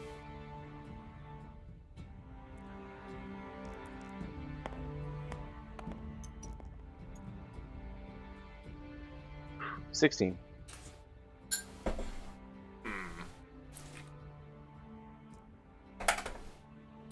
That's an okay luck roll. Nearby, it's a small area that you can tuck against. It's no cave, but it'll give you a chance to rest and also not be seen from up above. I'm gonna quietly make my way over there. Okay. So you make your way over, and I'd like for you to make a stealth check for me. And Zai, if you're gonna go, do the same. Yeah, I'd be following him. Am I still invisible? Wait. Oh, wait, I forgot. I'm not wearing heavy armor. I'm not wearing heavy armor. Reroll just one. And Minotaur, you can roll stealth as well, though you can roll with advantage. Okay. 22 for me. That's 5. A 5? Ooh, not so good. 5's gonna negate my 22. 14. Let's see what the creature rolls. The Cyclops looks over, and as you tuck into this hiding spot, his booming voice calls down. He says, "Hey, I see you there. This is my mountain here. Best turn around or I'll turn you into jam." I'm going to, behind the rocks or whatever, I'm going to like, take Ivan off of my back and set him down in a somewhat safe spot. Okay. Grab my great axe. A great sword. Step out from behind the rock. Point at the, see, is it at the Cyclops? Mm-hmm. Now it is my mountain. No, it's mine. Do you have the deed to it? Well, it's mine indeed. I got here first. A quick question about while we're up here, like, so where is this Cyclops in relation to where we are? He's 200 feet above the mountain face, standing on what looks like a temple. And he's up there, staring down at you. The temple has, like, these large pillars. He holds onto one on the left and one on the right as he kind of, like, leans down to stare at you all and shouts at you. It doesn't seem like he notices, like... It seems like he notices Dudarin, but you think that you got over here pretty quietly, and Minotaur hasn't been seen ever since the little incident a little while ago. How much longer do I have on my invisibility? Probably another 30 minutes. Okay. He's like he's on a temple, you said? Yeah, so it's like this picture, like you know, like the Parthenon type columns and everything. Yeah, so he's standing up there, and you can see there's like a ring of these large pillars, and What's behind him? Oh, you can't tell from your vantage point. Okay, I'd like to climb up to the top. Oh, sure. Okay. How long would that take? Well, Gotta time everything out. you might be able to get there without your invisibility wearing off and have like a couple minutes of it left if you can make good time. So if your rolls are good. Is there, between me and the Cyclops, is there like a slope or like stairs or something? No, it's just a long, jagged mountain face. And I'll tell you when to roll there, Minotaur, because it'll be partway during this conversation. So if he hasn't seen me, am I able to try to sneak around? Sure, yeah, you could try that. Yeah, I mean, I basically would want to try to get around to where he's not looking and try to climb up top if I was able. Okay, yeah, for sure. You start to move somewhere else and try to climb up towards the top, and the Cyclops calls down to you. He says, "I'm not kidding, this is my mountain." I dare you to come down here and challenge me for it. How about I just... No. And you see he steps away, and as he does, he comes back a minute later and has in his hand a gargantuan rock. Like, it's huge. Shit. And he just says, "It's my mountain!" And he throws it, and it just comes wailing down towards you. Now, this isn't going to be treated as a normal attack because it's so far away. You have time to move out of the way, but you'll have to make some sort of a check. And the other problem here is that Ivan is sitting next to you. So, so if you're going to grab Ivan and move, I'm going to need from you first a strength check, an athletics check to grab him and move, and then a dexterity saving throw. Is the boulder gonna for sure hit him? It looks like it's on course to hit him. The hero can't take that chance. I rush over trying to grab Ivan and then keep running. Okay, so an athletics check, please.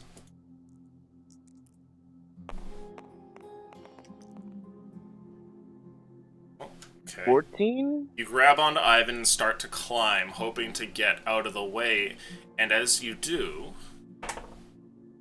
the rock looks like it's dead on course for you. Go ahead and make for me a dexterity saving throw.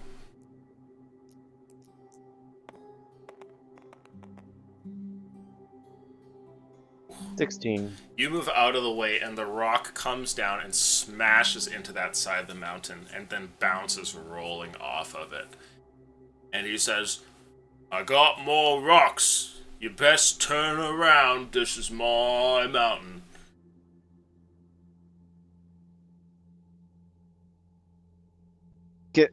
How precarious of a spot am I in at the moment? Well, your previous point of refuge has been smashed, so you'll have to find another.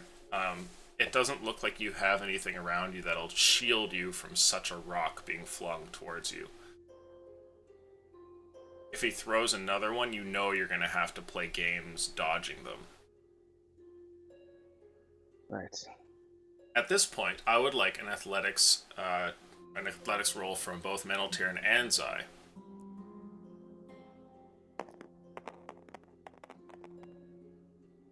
Oh, thank God. 16. I only got a 7. Do I still have advantage because of climbing gear? Yes, go ahead and roll with advantage. Give me Meneltirn, you're making advantage. your way up, and you're making good time. Oh, 19. Oh, okay. And Zai, so have you. You've gone off to the side here, hoping to get to the mountain. Meneltirn has abandoned you, and it seems like Dudairn is holding his own somewhat all right as you start to climb here. The creature doesn't pay you much attention, and though you're making a couple of little rocks fall here and there, and you're not being overly stealthy, he seems completely wrapped up in the ordeal of throwing rocks at Dudairn. So you guys you're about 100 feet away from the top here. During this time, he calls back out to you. What are you doing, Dudairn? Still, like, booking it. Just trying to get away? Yes, so if I keep moving, given that conversation, I don't think he's smart enough to throw where I'm going to be. Interesting. Okay. He grabs another rock and throws it in your direction. And this one's not a great throw, and it looks like it's a miss. Your tactic of running might be paying off, as it just, like, clatters against the mountain here, and you're just scaling from side to side, not really going up or anything like that, trying to avoid the rocks more than anything, right? Yeah. Okay. I'd like another athletics check from the two of you. An advantage for Zai. I just, while they're doing that, I just scream, yell back out at the Cyclops, "You'll run out of rocks eventually!" Hey, sorry guys, 2 seconds. I'll be right back in like... Okay. 10. Oh, okay. Does the mountain get easier to climb as we're kind of reaching this plateau?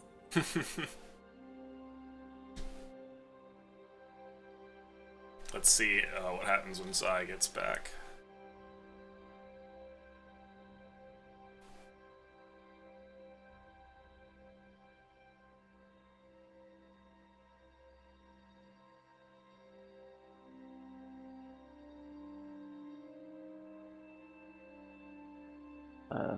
Well,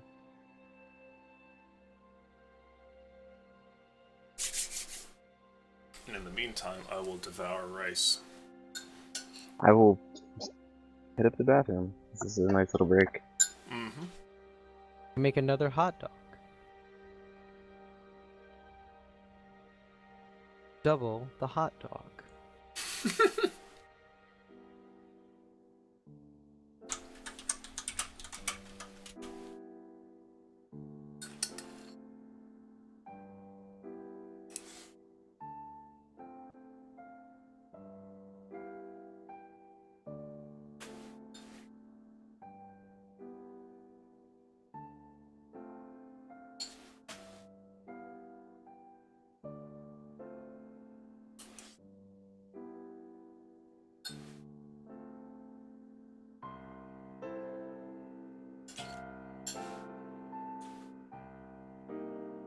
I'm back.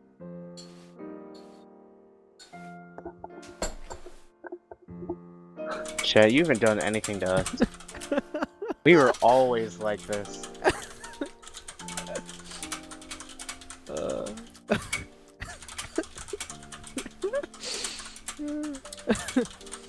Oh god.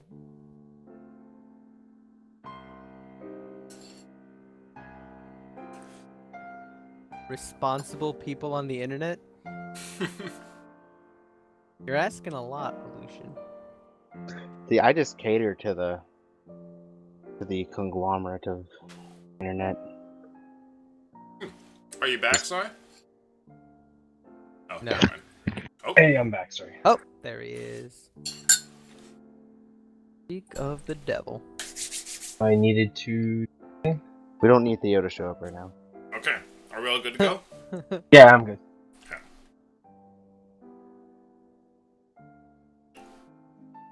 Okay, so you rolled a 10, and Zai, I need that advantage roll from you for your athletics.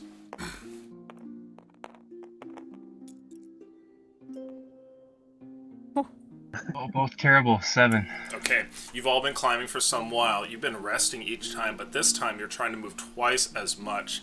And both of you, even with your gear there and Miniltirn, with your resolve trying to get to the top, slip up. And I need from you both strength saving throws to hold on while you're trying to go up so fast.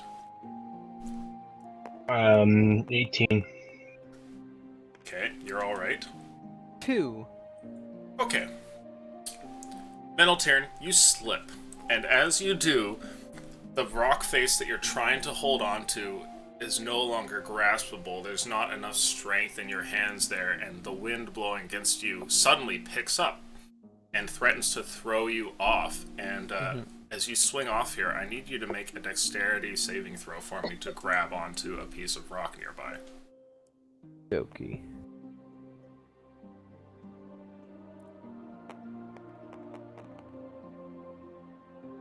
Uh, 22. Or Okay. 1, rather. You swing and manage to grab onto a bit of mountain here. Okay, well that's not too much.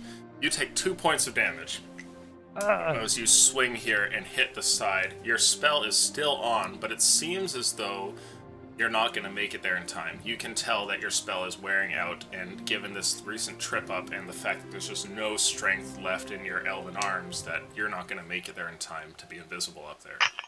Mm-hmm. Furthermore, both of you need to rest. Right.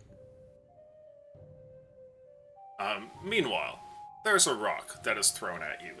At that word, saying that, well, you'll run out of rocks eventually, the Cyclops turns around, and he takes a finger to the side of his head and kind of, like, scratches. And then he shakes his head. Like, there's no weight to your words. And he goes over and grabs another rock and throws it down. And it's a pretty good roll. This one is coming directly towards you. A dexterity saving throw, please. He doesn't understand numbers. This is in my favor. Not in my favor. That's a 5. Almost was in your favor. Okay. You move out of the way, but as you do, the rock comes down towards you, and he's actually managed to place it so that he's gauging your trajectory and where you're going to be. And it seems like he can hit moving objects. And as this comes flying down, it doesn't hit you directly, but hits a side of the mountain, and pieces of rock come flying off and strike you while you're trying to hold on. I'm going to roll a couple of d10s. A couple? The shards hit you for 17 damage. Are you still with us? Yes, but barely. Okay. You hear from up top on the mountain.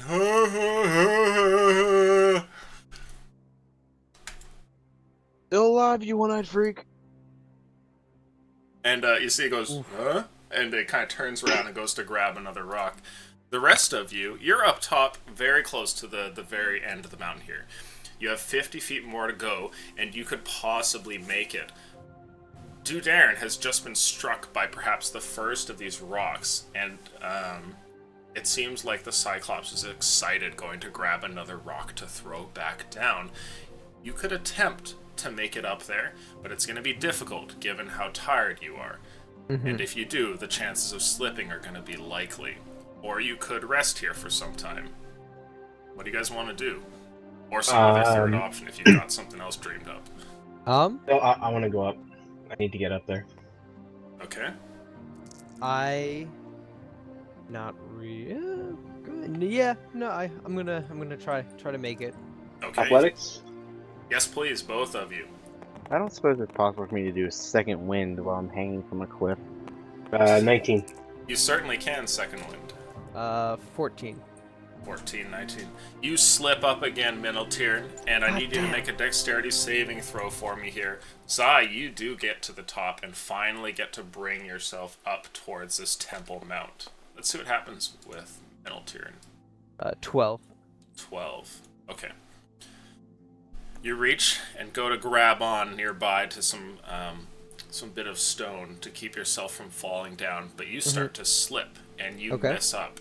You're starting to fall now, sliding down the mountain. Oh, featherfall. Okay. With that, you're able to slow down your fall and grab onto another piece of rock here, but without taking damage. Invisibility wears off, though. Yeah. At that, it doesn't look like the creature's paid any attention to you, and as he comes back over to the side with another rock in his hands, he looks very excited about throwing it at Dudairn, and even though, like, you're plain in sight, not hidden at all, just kind of off to the side, he doesn't pay any attention to you. Okay. Meanwhile, Zai, you've gotten to the top here, and... How tall are these pillars around here? they go up pretty far. It's like 30 feet, each one of them. And how tall is this Cyclops in comparison? He's pretty huge. The Cyclops is... let's see here.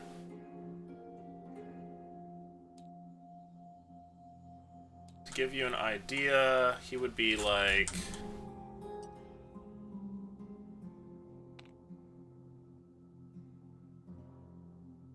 probably like that. Is he taller than the pillars or no? He's roughly about the same size of them. Okay.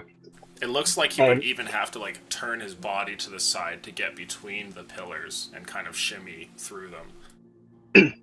Where, is this where he's throwing stuff? Like, that's the direction he's facing? Indeed. So further down, so you've just made it up, probably about there on this side. Meneltirin is, like, far down here, and Dudairn is, like, way down here, obviously. And there is a couple of other features that you notice here at the top of the temple. There is a pile of rocks over here in the corner, a huge set of boulders. And you can also see... there we go. You can also see what looks like a little pedestal nearby.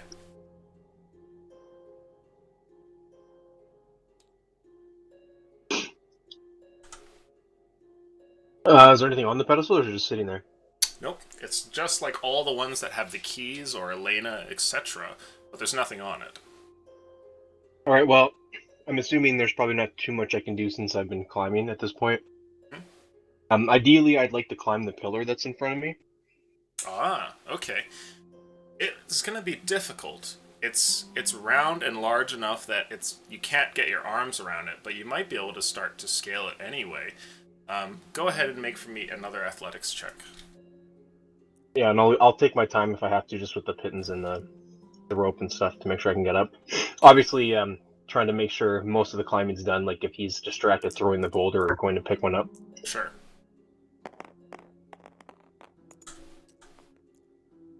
Uh, 18. 18. Okay, you start to scale the pillar, and meanwhile, he takes this rock and hurls it towards you, Dudairn. Did you roll your second wind? Yes, I This got rock, 9 out of it.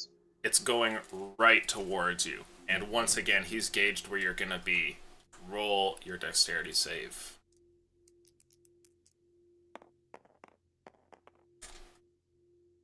Fuck. That's probably the end for Dudairn and Ivan at this point. Dun, dun, dun. Okay. Dum dum dum. The rock comes flying down towards you, and I'm gonna roll a few d10s. Huh. Okay. 19 damage. Are you still with us? 19. I am unconscious, so I fall. Okay. The rock slams into you, and Meneltirin, you can see as this rock goes down and hits Dudarin and knocks him unconscious, rock splaying across. His head turns in such a swift fashion, it's clear he's concussed. Perhaps not dead, but he just starts falling there. And as he does, I'm going to have a very sick Ivan attempt to make a grab on the rock. With disadvantage, he fails, and the two of you start to tumble down the mountain. What do you want to do, Meneltirin? How steep is this mountain? It's pretty steep.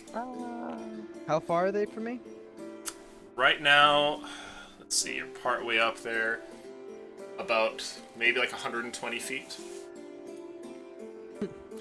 Well, that's not great. None of my spells have that much range. Okay, well, how much farther am I from the temple? You are like 50 feet away from the temple. Okay, and if I wanted to go back down towards them, how quickly could I gain on them? Oh, while they're falling? Yeah. It's tough to say. As Dudarin goes to fall, it's not a straight fall. He's bouncing off of like rocks and such as he goes down. So you might be able to. And if you're lucky, maybe something will snag him to the mountain face. But you're going to have to go ahead and make more athletics checks to get down there. And if I wanted to get up to the top of the mountain this turn, would I be able to? Yes, it would be an athletics check. It would be an athletics check. Oh, God. The question is, will I be able to even save them in time if I run down there? Okay. I know what I'll do. Leave it to chance, like any D&D player. Good God. 50-50. What's what? Let's see here. 1 to 3, I go down the mountain. 4 to 6, I go up the mountain. Going up the mountain. Okay, an athletics check, please. I'll either be able to take down Cyclops. Oh, that's not great. The 7. You try to go up, and as you do, you slip, and the decision is taken out of your hands as you start to fall. How long does Featherfall last? A minute. Okay. As you go there, your Featherfall spell has already worn off. You get a couple of feet up the mountain and then slip falling back down again. Are you going to cast it again? Not until I get close enough to Dudarin. Interesting. Okay. You start to free fall down, and meanwhile, Dudarin, you're ragdolling off the side of the mountain. We'll get back to that in a second, but Sai, what are you doing? You're halfway up the pillar, and you can get up to the top right now if you'd like. I want to get up to the top, but I want to stay out of sight from this guy. Okay. So I have a plan once I'm up there. You get up to the top because the Cyclops is simply watching as Dudarin's body ragdolls down the mountain, and he seems very amused by it. You're sitting on top now of the pillar, which is just a little flat area, and so are the rest of the pillars. You could easily jump to them and whatnot if you wanted. Yeah, I mean, depending on how much I can do right now. Ideally, while he's distracted over here, I want to jump across to this pillar. And then I want to jump at him, and using my pittance, I want to stab both of them into his eyeball. Oh, Jesus, fuck. Okay, a stealth roll, please, to get over there without alerting him. Getting some Odyssey shit all up in here. You didn't roll very well, so... I got a 15. Okay, you make it over there silently, landing on the other side, and then go in for the attack. Make for me an attack with advantage, please. Now, would this be just with one? I'm trying to stab with both of them. Sure. Yeah, absolutely. So this will What can just I be do? one attack, but you Okay. do have advantage on it since he has no idea it's coming. Oh, I think one of those is gonna hit. 23. As you leap down, you land on the side of his face, and you're only held there by these two pitons that you have just jabbed into his singular large eyeball. He goes screaming horribly as he reaches up and tries to grab at his face, and his hand comes to grab you. Are you going to try and move out of the way? What am I gonna do? I'm gonna try as best as I can to maybe like dodge it, just kick it away, but I want to try to keep pushing these Okay, things his further into hand this is guy's eye. huge. There's no kicking it away. Okay. You know what then? I'll try to dodge out of the way at the last second. I'll try to push these things in as much as I can, and then before his hand gets there, I guess let go. Sure, okay. So his hand comes towards you. Make me a dexterity saving throw and do it with advantage. Because he can't see. Oh no. Fuck. 8. His hand reaches God. over Oh, no, and 9. grabs onto you. You go to like let go, but it's too late, and he seizes you, grabbing onto your basically like your waist and your lower chest here with his heavy hand, and he staggers back, his other hand holding over his face. You can see blood that's like trailing around his fingers as he continues to scream, and he flails you. And as he does, his hand smashes into one of the pillars nearby, and you take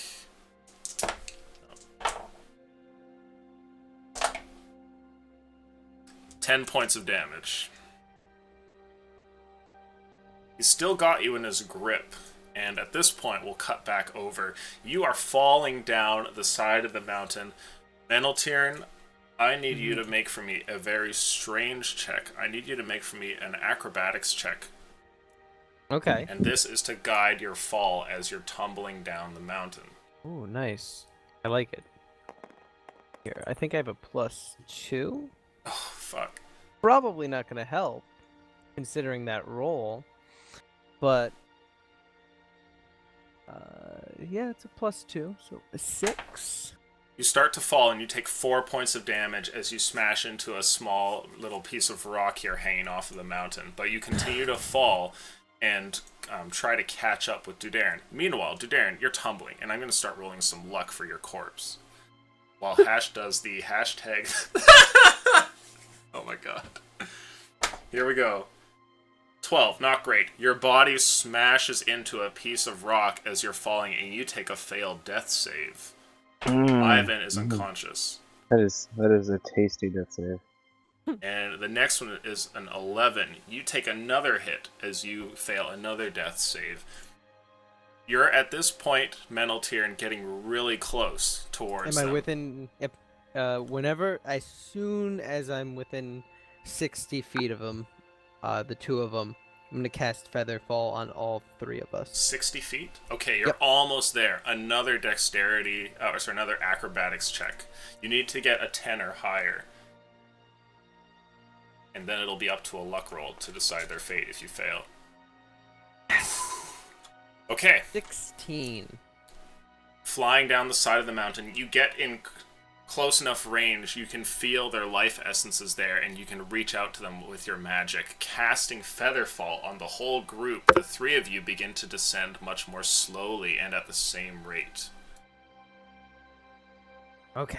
Meanwhile, at the top of the mountain, there's been screaming during this whole thing. You have no idea what's happening up there, but something terrible as they're stomping around and smashing noises. Zai, you're in his hand here. Go ahead and make for me a strength saving throw to unpin your arms and get out. Or sorry, athletics check. 7. A 7? Okay, you try and break out, and he gets... Natural Oh. 1. more than you. He's holding on to you, and you're unable to shake his grip as he staggers around. And you can see that he's completely disoriented, and he's lost his eye here, and he stumbles backwards. And we're gonna roll to see where he lands. Okay. As he tumbles backwards, He smashes into this back pillar here, in between all of the rocks and the little pedestal, his back hitting there, and his hand sort of like moves past his shoulder here, and so for a brief moment your body is like extended over here, and you're threatened to be thrown off, but he continues to hold on to you, and then pulls you back in close. What do you want to do?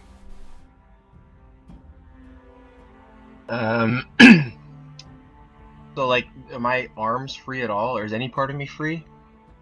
Your legs are free, but your arms are pinned to your body.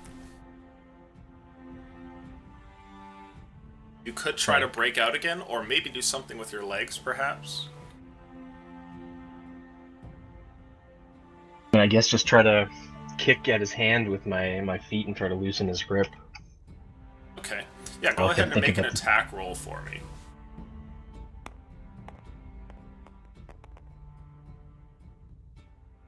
$11. Okay, you miss with your first kick, and then you have a bonus action one, right? Yes.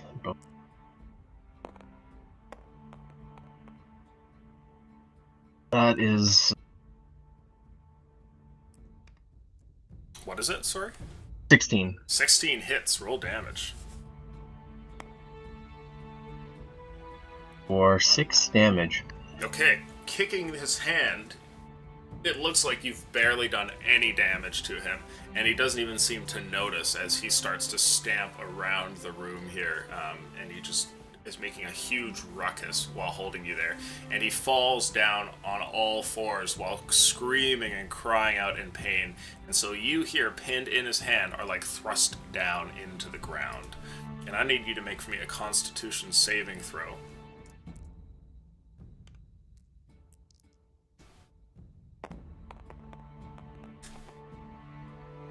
Oh, good. Natural 20. Okay.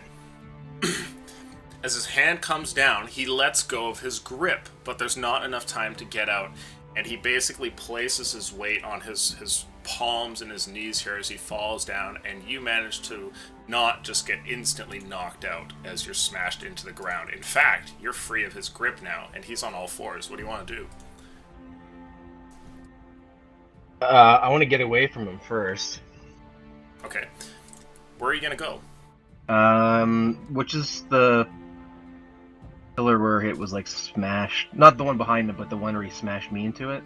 Oh, this one right over here. Okay. So I'm gonna come over towards this pillar that's been damaged, and I guess I'll just yell over at him. I'm over here, you big, stupid, ugly Cyclops. He screams in pain as he rolls around, and you see he kind of paws at the ground, and his hand chances upon a rock nearby. And then he reaches it, like, as if to shot put it over his shoulder and throws it in your direction. And as he does, it's not even close to accurate and smashes into this pillar and breaks it in half. And the rock goes like flying off the side of the mountain, and the pillar breaks apart and half of it goes over the side as well. You know what? I'm gonna act like it hit me. I'm just gonna say, "Oh, you've almost finished me off. I sure hope you don't come over here and kill me." Make So for me. convincing at the end. Make a deception check, please. Well, I got the negative charisma mod. I shouldn't be that good at that. That was almost a 20. I know. 3.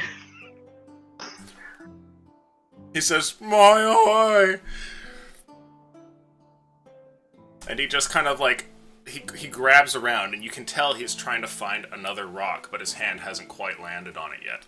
And meanwhile, down on the side of the mountain face here, you guys are all tumbling slowly down the mountain, but at a pace where you'll be able to land safely. However, you can see that Dudairn, you know, he doesn't have his feet to land safely. He's just going to smash into the rock again.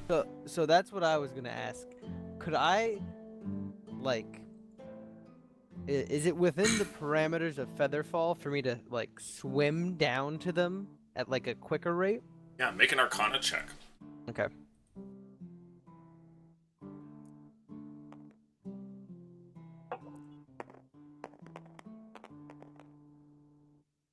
$19.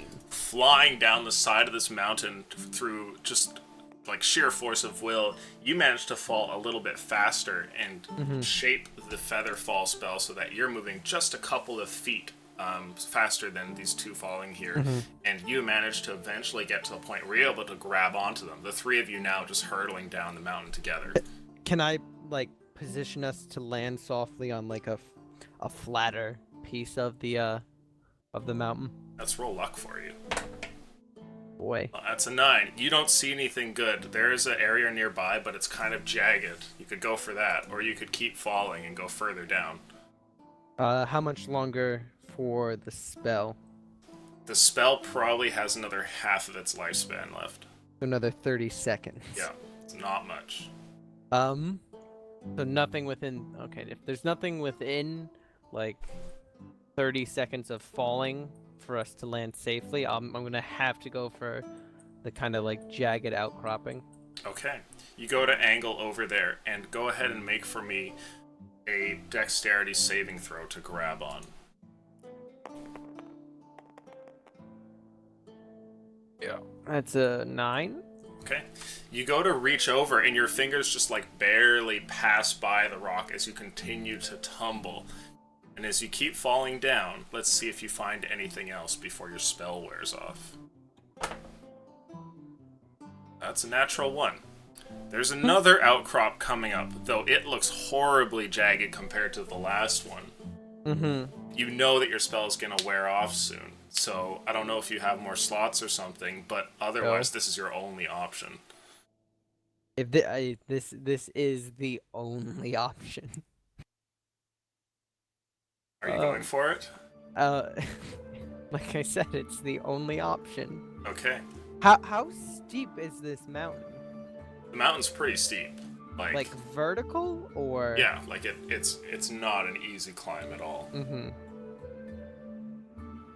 Well. Okay, 20. Okay. You manage to grab onto it, and as you do, you take...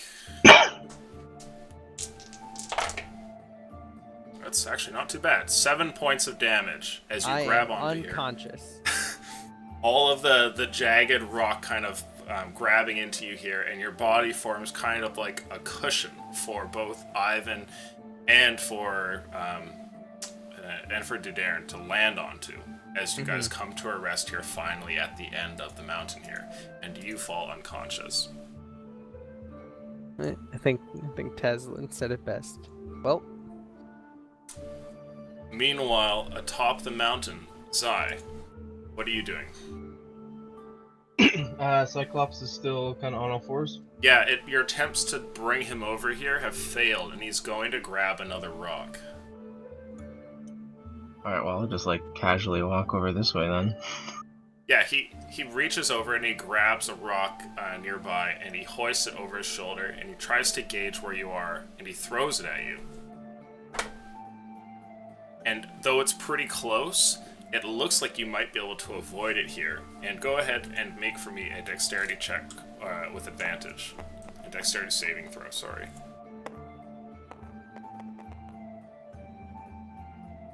That's better. 19. Having the advantage here, you step around this pillar, and it just grazes the side of it as the rock then flies off the side of the mountain. What do you want to do? There's just still blood, like, pouring out from this guy's hand. From his eye socket. Both of his hands are on the ground as he, like, pats around looking for stuff, and you can tell he can't see anything.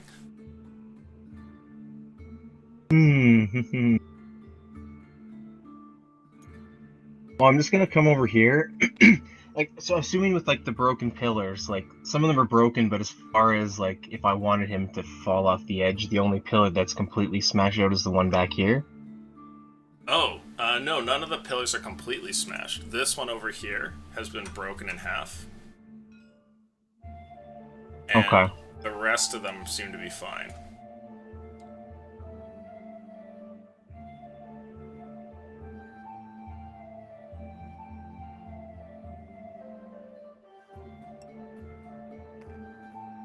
Like, would I be able to... How much distance would there be between, like, this guy and this guy? feet. So could I actually take the time, well, obviously watching out for boulders, but could I put my, with the pitten on either side, swing the rope across? Oh, yeah, you could try and... Well, the lasso would be really, really large, so I don't know how you're going to fasten the rope to the other side. Because you have 50 feet of rope. You know what, Yeah. could I just tie it off on one end and then even hold it on the other side? Let's see. So that's 40 feet over, or sorry, 20 feet over, and then around. You could tie one pillar to another.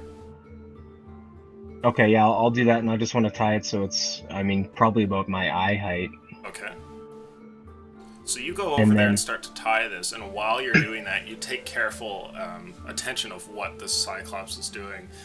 And as time goes sorry. by, and Quick note, I'd probably throw some rocks and stuff like over here to make him maybe distract him and think that I'm over there at least. Okay, let's see here. He's not the smartest, and sure enough, it distracts his fire while you set up this strange rope trick over here, and he throws rocks at that side. So you now have this tied up. Okay, if I can, I have 2 darts left. I'd like to try to throw them both into his eye. Okay, go ahead and make 2 Insult to attacks. injury. I gotta get him really pissed off. Is it advantage or no? Yes, it is. There's no way for him to avoid the attack. Okay, so the first one would be 19, That and the hits. second one will be...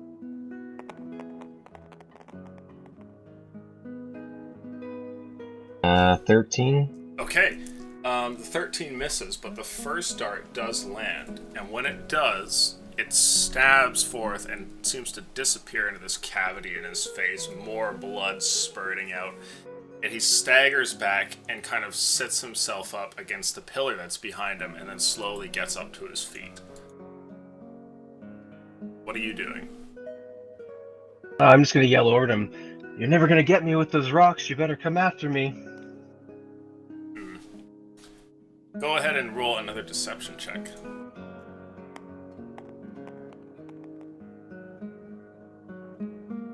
Fine. 9.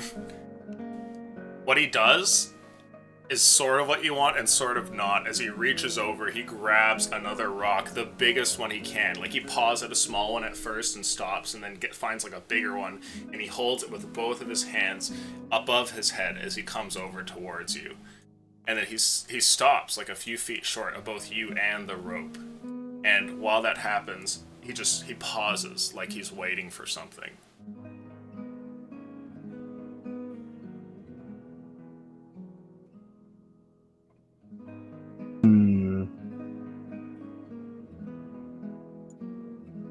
Is he just waiting for a sound? I don't want to make a sound.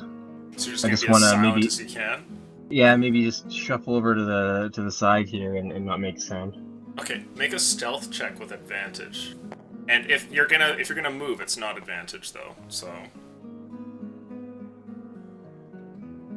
I won't move then, I guess. okay. I'll take my natural 20. All right. As you stand there, you stay perfectly silent, and it's an awkward moment here before the Cyclops then takes a step forward. And as he does, it steps down on the rope, and it pulls on both ends of the pillar here. And as it does, you can see that they tip for a moment. The pillars aren't fastened or anything like that. They're just 2 large stone columns at the top of this mountain, and they start to lean over, and it seems like the Cyclops is none the wiser at all. As he steps forward, he kind of like pauses for a moment, and then almost like you see his toes move around like he's feeling for something, and the 2 sides of the column come over and hit him directly in the head, and his head basically pops into a shower of gore that like covers you and that side of God. the temple. Oh, gross. Oh, don't kill Sir Knight, the magical suit of armor. I'm just gonna pop this Cyclops head open. Oh, I mean, assuming he's gonna fall, I'd like to just dive through his legs. Okay, yeah, you leap Ocarina of Time, forward, Ganondorf style. and the 2 pillars roll off the side here. The body doesn't though, and he just slumps over, the rock nearby in his hand. and his body is just completely decapitated there, a mess of mangled flesh past his neck. And you can hear the loud sound as you lay there exhausted, the sound of these pillars rolling down the hill. At this point, we get to the unfortunate bit, because we have two people who are completely incapacitated. And Dudarn, I'm sorry, but you have 2 failed saves, so you're going to have to roll pretty well here. Oh no. The hero is dead. Long live the hero. Oh no! Meneltirn, some rolls, please. Oh no!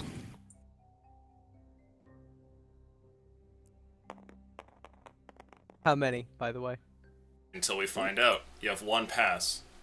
Okay, right. So. Yeah, there's not a chance in hell I'm getting to anytime soon enough Yeah. to stabilize. Pass and a fail. Christ. Pass. I die and chat goes silent. So scared. Pass. You stabilize. Unconscious. But Unconscious, indeed. Zai, you're pretty much the only acting party member here right now. What are you gonna do? There's a decapitated Cyclops nearby. Your friends are nowhere to be seen at the moment, and you're resting against a pile of rocks. There's a pedestal nearby. It's like a huge pool of blood just kind of like going over the side of the mountain and dripping off the temple side. I mean, realistically, I have no idea what's happening down below, so I'd probably be inspecting that pedestal and, looking around for whatever these treasures this Cyclops apparently had. As you go over to the pedestal, Elena appears atop it, and she looks over at you and she says, "Yay!" Yay! I did it! oh God. She says, "You've beat the boss. Here's your treasure." And she points over, and you see that all the rocks kind of disappear, like there's some sort of illusion, leaving behind a chest there. Are you gonna go and open it? Yeah, I'll open it up. Okay, I'm gonna go ahead and roll for you all, and if it's a 20, it's Uh-huh. the puzzle box. Uh-huh.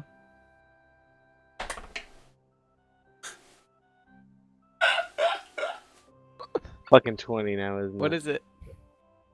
Fuck is it? I fucking know. I can't. Chat, tell us before he does. It is. It is. I see it. I It's see a it. 20. Oh my god. Inside, there it is, the puzzle box. Oh, see, I knew we'd get it. You say Just raise completely it up alone. triumphantly. Mm-hmm. I can't. I'm just very pleased with myself. I got the box. We got the box. She says, "Yeah!" What do I do from here, though, Elena? Do I have to climb down, or you perhaps transport my party to myself? She says, "No, you'll have to be here at the top, and then I can take you to the next dungeon level anytime you want."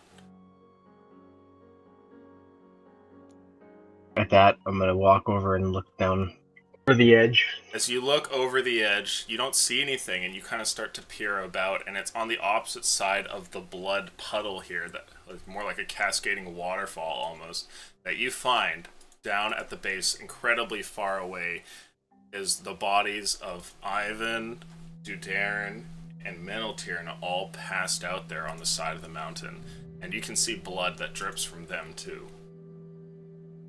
And with that, we will end this session.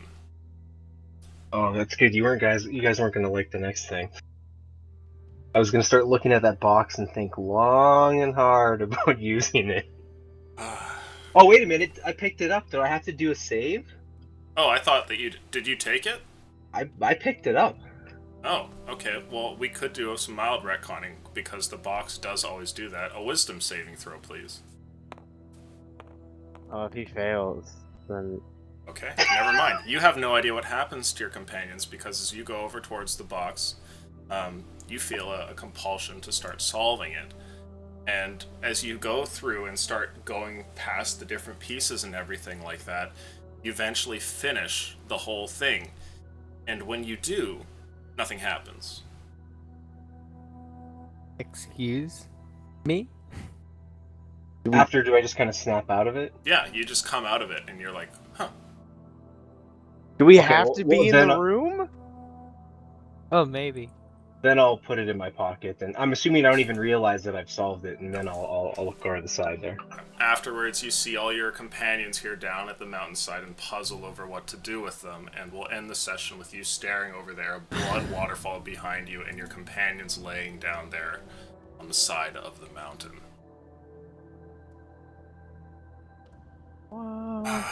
I'm sorry, Dudarin. Oh no.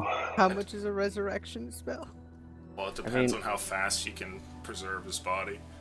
I mean, hey, your luck's gotta run out eventually. Well, I don't know if it's the death that your character wanted, but he had a pretty fucking awesome run. I mean, I guess I uploaded the broken Dudan for nothing. Oh well. Well, Dude. such They- is life. This is a somber end to a session. Indeed it is. Even more so than the trial of fire. I can't believe it was a 20. After all I- that, then we get the box back. I know. It only seems fitting. Now, no one can tell Relic until next week. Oh, I don't know about that. I mean, half of everybody is watching right now, so... Everyone, Cat? promise me in the memory of Dudan you will not tell Relic. Think about how evil it would be for him to find out. To everybody who is watching, thanks. That's it for tonight. To our players, I think some questionable choices were made tonight, but it was still good RP, and I only made good decisions. I don't know what you're talking about. fish puns. I regret nothing. Thanks to the audience for I had a showing up. Cyclops pun. We were always happy to have you, and chat, you were fantastic. And thanks to our patrons, you guys are the reason that I get to do this, so all the power to you. And we're going to hang around and talk some random stuff, and so you're welcome to chill here if you'd like, but that's it, and maybe we'll see you tomorrow. Adios. You know, the thing about Cyclops puns is, I only know one. Jesus fuck. I'm so sorry, dude. Why did Dude have to die instead of Mental User Tier? joined your channel. Specifically for that. I